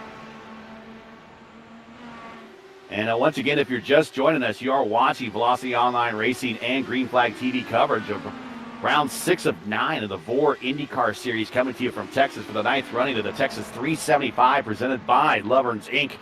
We're currently your defending series champion, Luis Nunez, on a partial schedule, but still, he's going to make some hay in the standings with a big dub today. But we're still a ways away from that. I can't give it to him. But he currently leads with 39 laps to go. Make sure to smash the like button, subscribe to the channel so you'll miss out on the next race. The next race for us, as mentioned, will be Saturday, October 25th at 3 p.m. Eastern as the series moves to its final road course race of the season at Road Atlanta for the 3rd time in league history. Again, at 3 p.m. Eastern time right here on Green Flag TV. Don't miss it. Today's Texas 375 is brought to you by Loverns Incorporated. Loverns provides professional services in renovation, remodeling, painting, and mold removal for government, commercial, and residential projects. For a quote or to learn more, like them on Facebook or visit their website at loversinc.com. Hopefully everything you need is in the description, but loversinc.com will get you everything you need. And they are the presenting sponsor today. I want to thank them once again for being a big supporter of Velocity Online Racing IndyCar Series. 37 to go at Texas into the closing stanza here on a race that's been very long and very difficult for all these drivers. It has been, and keep in mind, these are the various races coming up on the network on screen here too. A month later tonight, SRA Talladega. You also have Sunday going to be busy, including Auto Club for CIS, but also PPL. That'll be with Lategi, 2:30 p.m. start. A lot of racing going on throughout the week. Also Tuesday through Thursday, a busy weekend coming through. Lots of action coming up Green Flag TV, it's going to be an interesting time, especially if you like ARCA cars. The next few days, to say the very least. See how things fare out with some of the Speedway machines in stock car competition. But Crocker Jr., he's trying to defend Saucier. Saucier's like, you gave me room. I'm just going to send it right on down there. Yep, just forced the issue yet again. Got the crowbar out. Crocker Jr. to get the block off. I think Saucier's got the spot long term here. It's just about getting the pass done.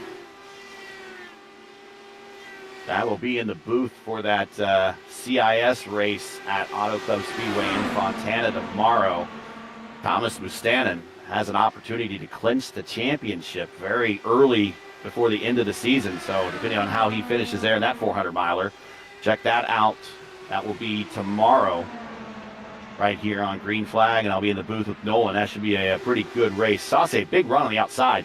He will suck right up to the backside of Crocker to the inside. He wants that position back. Crocker had to lift a little bit with the lap traffic there, and that's going to allow Saucier. He's not ready to slide up, but he did clear. Oh, right there. Don't lift. Oh, almost contact going through the dog leg. A little bit sketchy. Just got to be able to keep it stable. Mind you, lap car. Cooker's going to go to the bottom. He's like, I'll get that spot back. That's just for track position. He's only 2 laps down, so he's still eligible to fight. League rules say if you're more than 3 laps down, you should really yield, and he is battling back. And right everything right where it was about 5 laps ago. It's all over again. Top 7 on the lead lap. Yeah, it is getting pretty dicey out there, especially with cars that aren't on the lead lap still with a lot of pace. We still have 30 laps to go, and at this point, these drivers just hoping for the best. We'll say Crocker Jr., at the very least, with that, able to hold on to the spot for now. Saucier already digging and trying to keep the momentum high, though. Look at that. Went all the way up to the third line to dime it off, set something up to be able to attack Crocker.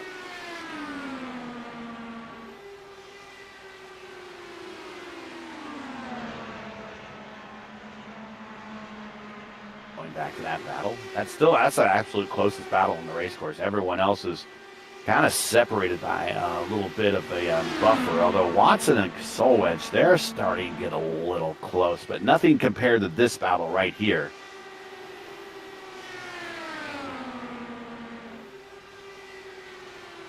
Yeah, this has been some decent battling amongst these two. We know Saucier loves the top line. That's why he's so committed to it here. Had to get out of the gas a little bit. Still got the run to take the inside away. He's going to have the preferred line through 3 and 4, and he will slide up, take the position. And now, let's see how Crocker, it's down! Oh, man, almost left front contact to that right wheel. Crocker on the outside just sends it, gets the spot back. Yeah, and still good defense on your closest battle of the racetrack. Saucier has got to be feeling a little bit frustrated. Has built up the run 2-3 different times now. Each time has been denied for his attempt to make said passes so far here tonight.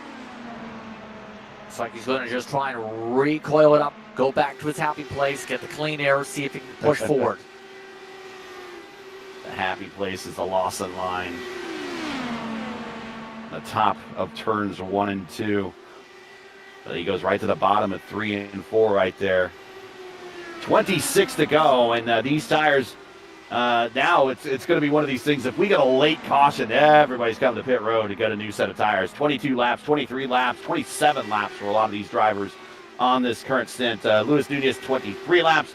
Altena, 23. Santos, 24. Kosick Solwedge, 28 laps now into the stint.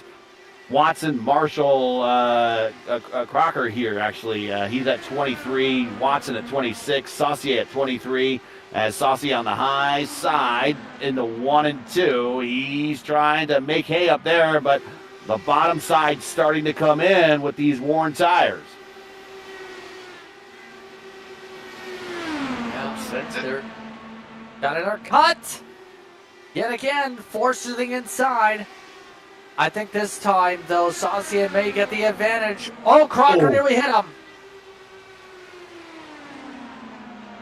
Don't go anywhere, folks. This is where the caution might happen right here. These guys are doing a real good job at keeping it off one another. And look at the extra room they're giving on corner exit. I'll say to the inside, gets the position back, but it's not, I mean, we've seen it a time and time again on this entire battle. He'll hold it for a little while, and then here comes Crocker on the high side. And he just and that time, Saucier stayed high and actually did a little bit of a block on Crocker. Now to the inside, he's going to defend.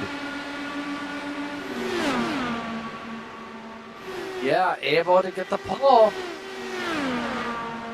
That's kind of some of the games you have to play arrow-wise. Take away the preferred line, get the job done. Don't allow the crossover back. Set things up to separate out from here on out.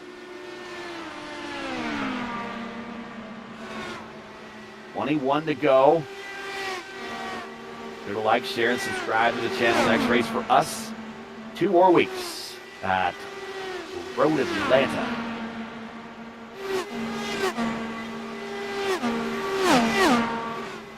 And Luis Nunez not too far really behind this battle with Crocker and Saucier.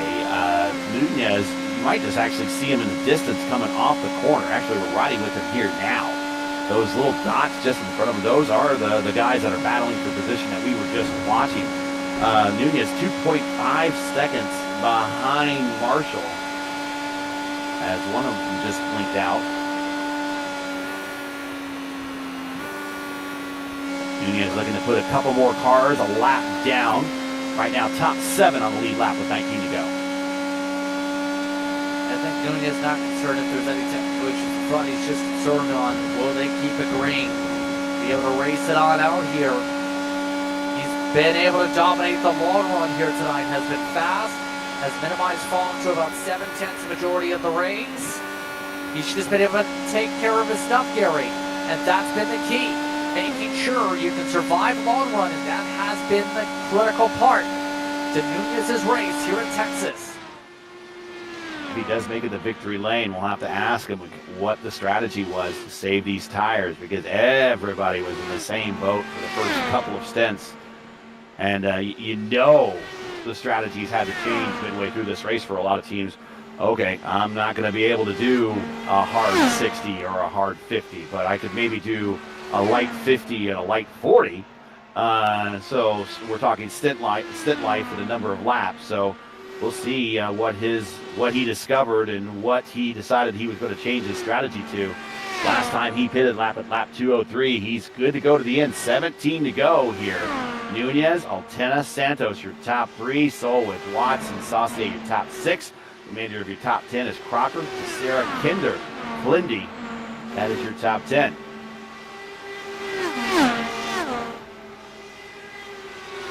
All pace themselves with the way things go with less than 15 laps to work with. Right now, series where a lot of these drivers will shuffle by the end, but it's about keeping clean from here on out. Just mindset, drive on forward. Don't get too many aggressive battles. Go from there. It's all about managing the tires today, and that's why drivers like Nunez, like earlier on Cledworth, just knocked down time. Altona's been really good on the long run too. It's been that time of the day where if you know how to take care of your stuff, you get rewarded. That's the way the setup works.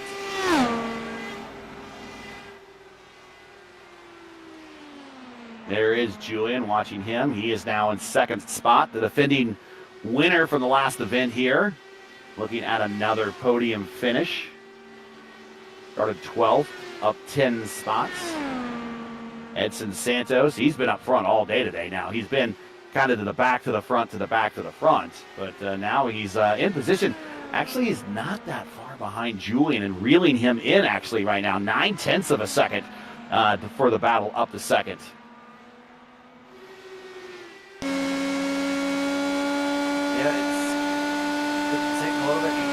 big change last lap. With Santos on the closeout. Yeah, I kind of think right now the 11 might be starting to flip a little bit. Got a little bit tight last time by. See where the interval plays this time? Well, it's the same. Yeah. I think Julian might be starting to have to let it roll a little bit more on center. That's where Santos can take advantage. And it's possible Julian pays attention to that stuff, or if he has someone from his team paying attention, he might have just said, okay, he's within a second now, so go ahead and start pushing a little bit more. Julian could have been anticipating this, so we'll find out here. But Santos, we're riding with him now all the way down to the white line through 1 and 2. Coming to 10 to go this time for our leader.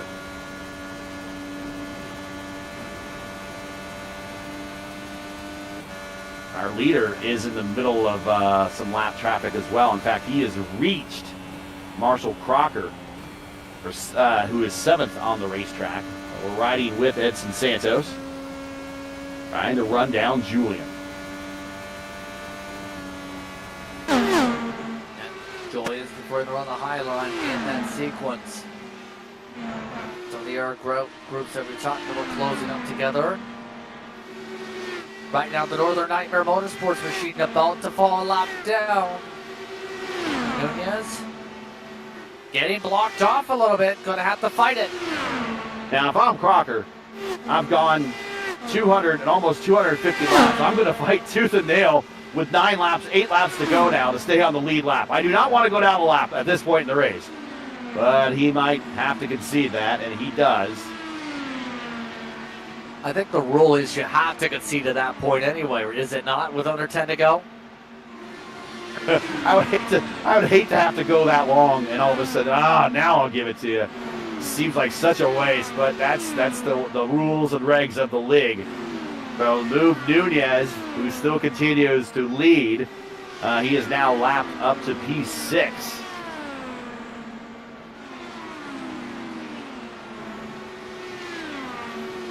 Seven to go. Coming to 6 to go through 3 and 4 on the bottom. Your domination from Nunez, 112 laps. Glenworth led 78 in the middle. But Nunez bookended domination here today. Just has to make sure he doesn't slip up. Has to get around Saucier and then a couple others, and I think he's set free from there. Nunez has 6 career wins in the series. He gets the win today. He'll move him out of a 3-way tie with Craig Forsyth and former champion Mark Murphy, and move him into a 6th place all alone all time behind Jesper Orman, Alex Van de Sant, Julian, the Brazilian Storm, Bruno Miranda, and Isaac Morris and Josh Tucker. So he will be all by himself with 7 career wins. He goes underneath Saucier to put him a lap down. Now only your top 5 on the lead lap. Coming to 4 to go. Here in the 375 here at Texas, presented by Leverns Inc. Thanks everyone for joining us in the final stages here. Defending series champion, looking to put together another dub this season. He won at race 1 of our 2 Indy Road Course sprint races, looking to get win number 2 and be the second repeat winner this season after Clindy. Clindy won at Homestead, won at Indianapolis. Now Nunez looking to win at Indianapolis on the road course and win at Texas on the oval. 3 to go. Looks like Loud can't make it the distance. He just pit from the back of the field and had issues on pit road. Everybody else should be able to make the distance here with these long runs. It's about time that we see things finish out strong for this field. It's been a long day, but now it's about finishing out this day and evening without any tire pressure. Less than 2 to go.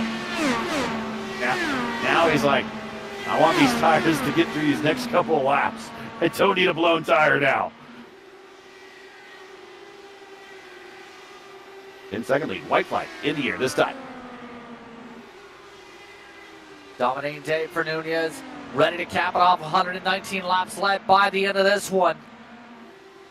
He's been a strong driver throughout his iRacing career. He's ready to close it out here in Texas. In the 3 and 4 final time, win number 2, win number 7 for our defending series champions. The number 1 car goes to number 1 in Texas. Your winner, Luis Nunez. Here comes Julian off the corner. He will hold off Edson Santos for second. Edson Santos will come home third. Kostik Solwich, he's going to make some major strides in the points. He'll come home fourth. James Watson, very quiet and consistent run for the community veteran. 13 spots improved. He comes home fifth. Saucier is now finished. He is sixth. Crocker seventh.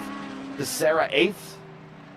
And we'll get the remainder of our standings here in just a second.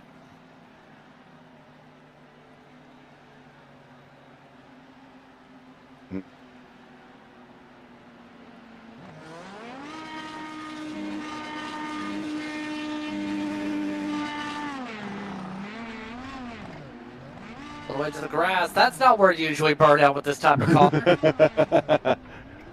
Victory Donuts with a little greenery.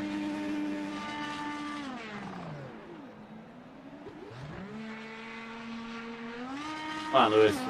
You gotta make Zanardi proud here. Come on now.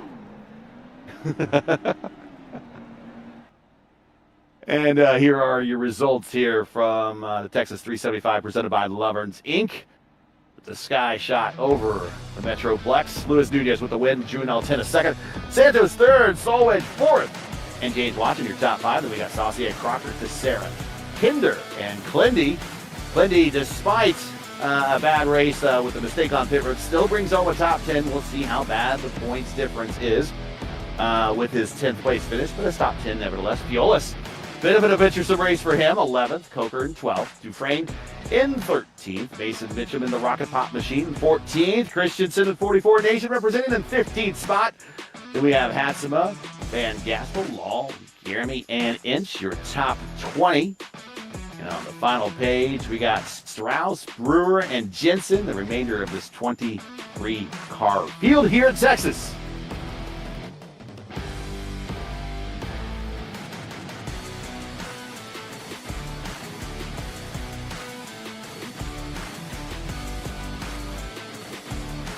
What a race, to say the very least here. Long runs were the key strategy to be able to make sure you were able to make the tires last. Absolutely pivotal here today.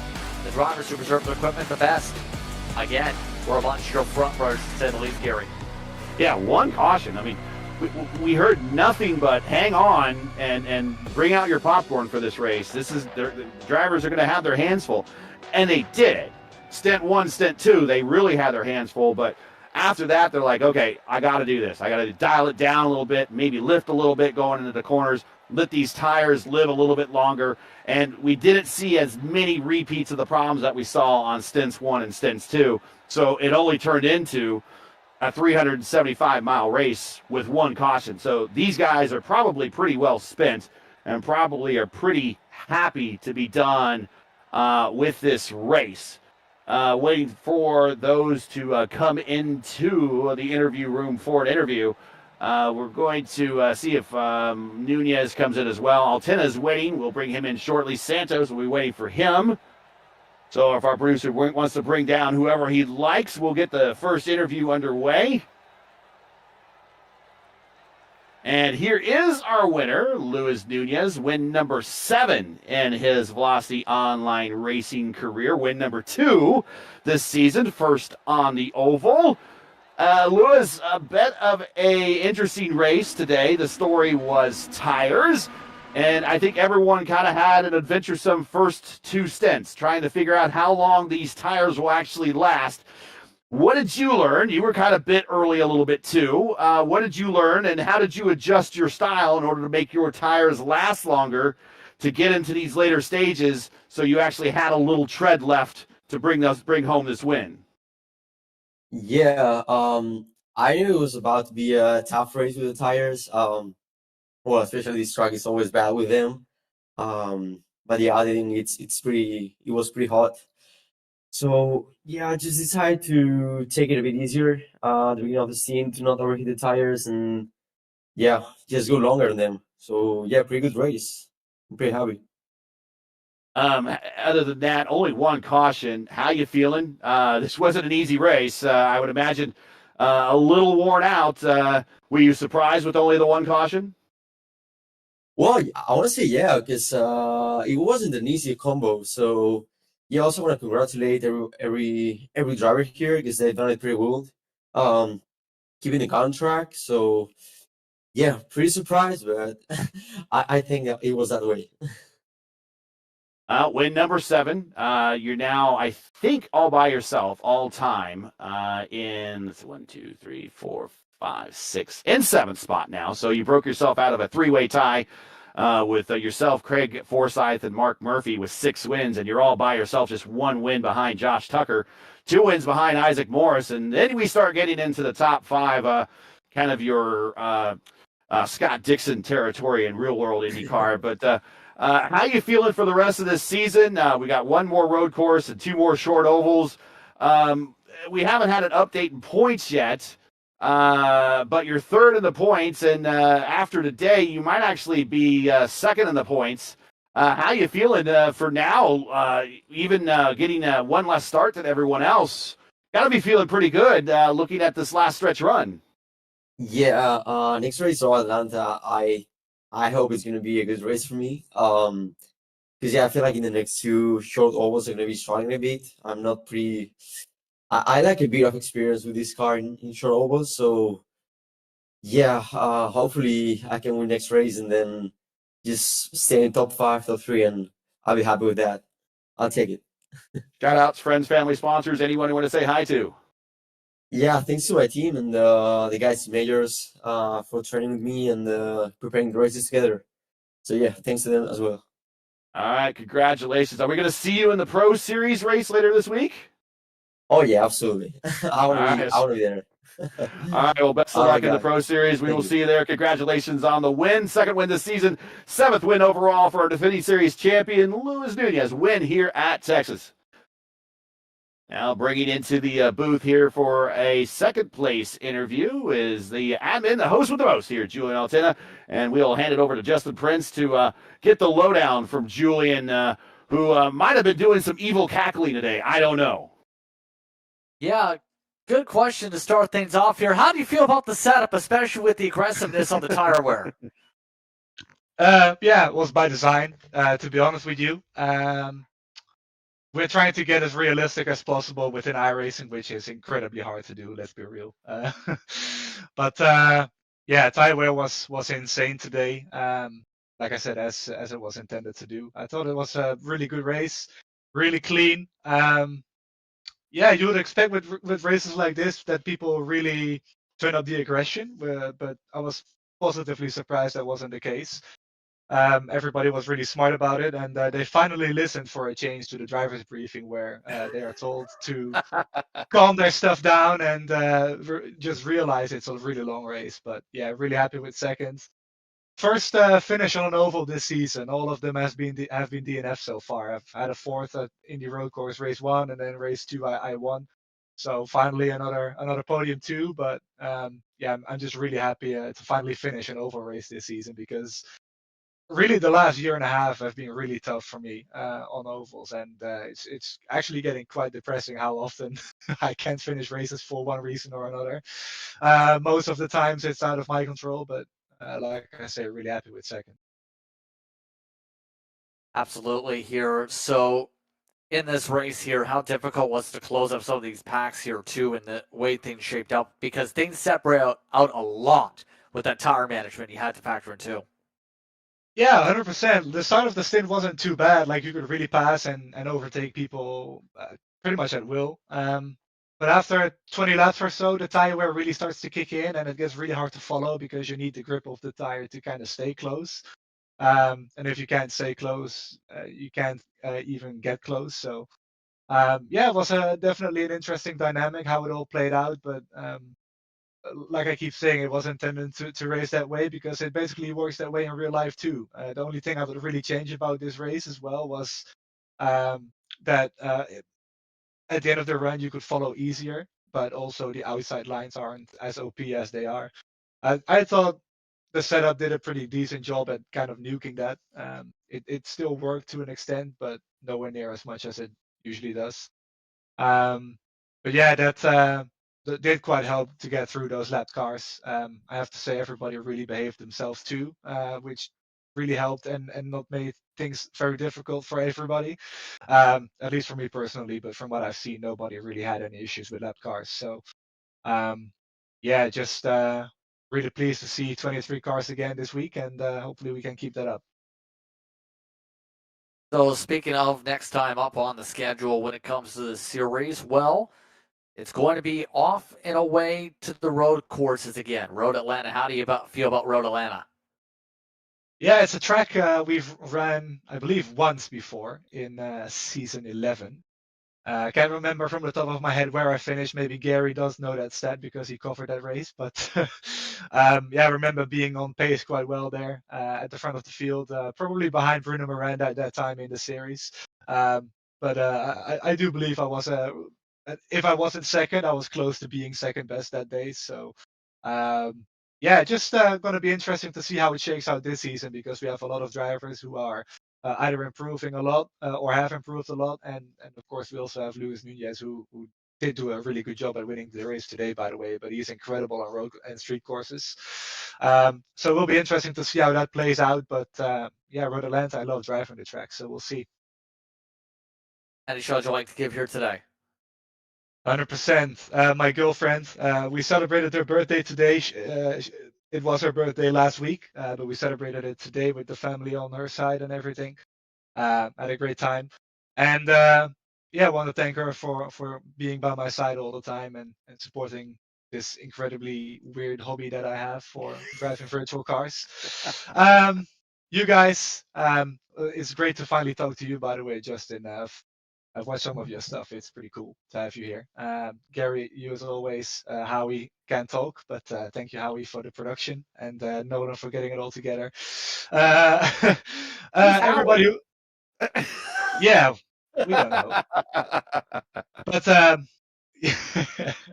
but everybody who came out to the race today, like I said, 23 cars is great, and really hope we can finish off the season strong with the field size, but also just the quality of driving and the results hopefully improving on a more regular basis too. But yeah, that's about it. Oh, of course, I should thank the teammates. I almost forgot those guys. I mean, they were in the back, unfortunately. But yeah, thanks to those guys as well for giving me track temp updates, which was really helpful on the pit out because I kind of needed to know that how hard to push. So really helped. But yeah, that's it. Thank you guys. Congrats on the run once again here tonight. All right, we do have updated points before we talk to Edson Santos really quick. And also want to mention two previous times we went to Road Atlanta. Season 9, Season 11, Julian won in Season 9, and the Brazilian Storm, Bruno Miranda, won in Season 11. Your updated points situation, Glendy survives yet another day as your points leader going into probably one of his Achilles heel races at Road Atlanta. So he just kind of needs to survive Road Atlanta and really, really do well in the final two races of the year because he has a 17-point lead over Luis Nunez. Nunez moves up to second spot. Kosik Solwedge now in third. Julian fourth. And Seb Kinder is in fifth. Only 4 points separate second and third, and only 7 points separates fourth and fifth. So still a lot left to play for in this season among the top 5. And in fact, really the top 10, 4 points separates 7th and 8th. 3 points separates 8th and 9th. And only 5 points separates 9th and 10th. So every lap and every race is going to matter for drivers that are trying to get into the top 10 and get a good finish out of this season because they are that tight and that close with points right now. Let's go ahead and bring in, did we just lose Edson? We might have just lost Edson. Let's see if he comes back. We'll buy him another minute or two and see if he comes on back. But we do want to talk with Edson. There he is. And let's go ahead and bring him on in. And Edson Santos, glad to have you back, man. Tale of two races for you. Started up front with your teammate.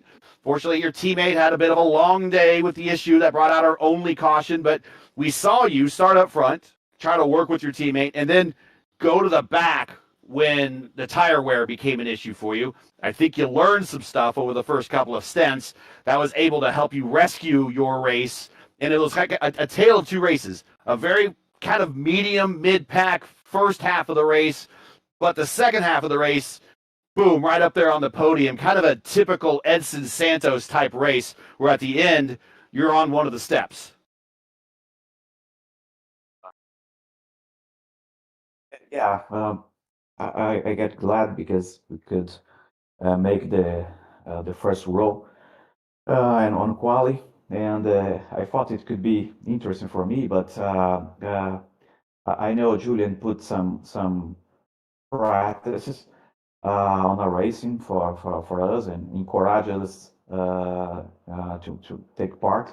But I couldn't. I didn't take part on any of the sessions, and so I got maybe 10 or 15 laps before the race, and so in the first stint I was completely lost. I didn't know what bars or weight check or how to face the dirt air, what's the good line um, to be. And so my first stint was simply terrible. In the lap 40, I got the meatball, do the tire, and so I reached the wall, I guess, 3 or 4 times in a half of stint. It was terrible, and I was thinking to myself, what am I doing wrong? But what? Gonna, I'm gonna try another things. And when the yellow came, unfortunately, with my teammate Guilherme, he was trying to make some tips that it was working to him, but while when he was leading, and so for me, in 11th position, 12th position, it would be working. But yeah, I could learn during the race, and my second stint was better. I was improving and getting some positions. The secret for me is to use the first line during the turn 1 and turn 2 and reducing for third gear. So just with map 3, map 4, that was what I was doing, and for me, of course, it could improve my position here. But today I just came here to have some fun because the season is simply terrible for me. So many incidents. I don't know. As you know, I'm from South America, and with this server in Europe, maybe I got 3 or 4 terrible net codes in the former race, the past races, and so I got here just to finish one race, and maybe I could get my target today. Well, hey man, mission accomplished. There was another strategy going on. It sounds like there's also a big drive to survive, and you managed that. Congratulations. Any shout outs, friends, family, sponsors, anyone want to say hi to before we let you go? Yeah, thank you very much. I'd like to say hello for uh, all my teammates in Brazil, for my team, Linear Energy Racing, especially for Vitor. Unfortunately, had a problem just when he got a meatball there, and so he was going to the pit and had this incident. But he was with me during the race and follow me with a good company during the race here. And, say hello for him also. It's always good to have a good wingman. Well, congratulations on the P3. Shake a little bit of the stink of this bad season off. We'll see you again, I'm sure, in the future. But congratulations and go rest. Only one caution made this a long day, so you deserve a cool drink. Yeah, for sure. For sure, it's a long race, and you're right. Just one yellow was amazing. I hope you can have more races like this one. So, guys, thank you, and see you guys. Take care. Edson Santos finishing third. Final thoughts here from Justin. Who would have thought one caution? We were kind of told coming into this thing, hey, man, they're going to have their hands full. And it kind of gave us the impression, yeah, we're going to see a lot of caution laps. And at the end of the day, we saw a whole lot of racing laps. Yes, we did, and a lot of separation built up, but it kind of showcased who was the most talented when it came to conserving tires, as well as maximizing speed, which is always a tough combination. And the pro experience definitely coming out for Luis Nunez to be able to pull away and do what he did here today. Well, that's going to do it for today. And once again, your podium for the 9th running of the Texas 375 presented by Loverns, Inc. is Luis Nunez with his second win of the season. Juan Altena, another podium for him. And Edson Santos, as he mentioned, kind of shook off the bad season and gets a podium finish here to help make it a little bit more salvageable going into the final 3 races of the season. He comes home in third. Join us again Saturday, October 25th, when the series heads to Road Atlanta for round 7 of season 14. Coverage will start approximately at 3 p.m. Eastern time. Again, it's 3:00 p.m. Eastern time. And remember, as always, for the correct time in your area, you can find everything right here at YouTube at youtube.com. Just search Green Flag TV. Now, as you know, the YouTube algorithm game's not an easy one, so please help support us with the weekly grind. Leave a comment below. Let us know what you thought on tonight's race. And if you enjoyed today's coverage, support us by smashing the like in the video. If you're new, click subscribe, and while you're at it, hit the bell for weekly reminders so don't miss out on more of Green Flags TV's other iRacing coverage. And man, they have a lot of it, so you don't want to miss any of it. Today's Texas 375 is brought to you by Loverns Incorporated. Loverns provides professional services in renovation, remodeling, painting, and mold removal for government, commercial, and residential projects. For a quote or to learn more, like them on Facebook or visit their website at loversinc.com. For business inquiries to learn more about Velocity Online Racing, visit velocityonlineracing.com. Like them on Facebook. You can follow them on X as well. So, for the czar of the iRacing broadcast booth, the great Justin Fritz, man, it's so great to work with you. Good to have you here. The General Howie Burrows on the board, and everyone here at Green Flag TV and Velocity Online Racing. I'm Gary Gasso. Sending you all happy Saturday, everybody. Thanks for watching, and to all of our men and women serving in the military and as first responders, Godspeed, God bless, and come home safe. Guess is right here again, October 25th at Road Atlanta for the next race of the Velocity Online Racing IndyCar Series. We'll see ya.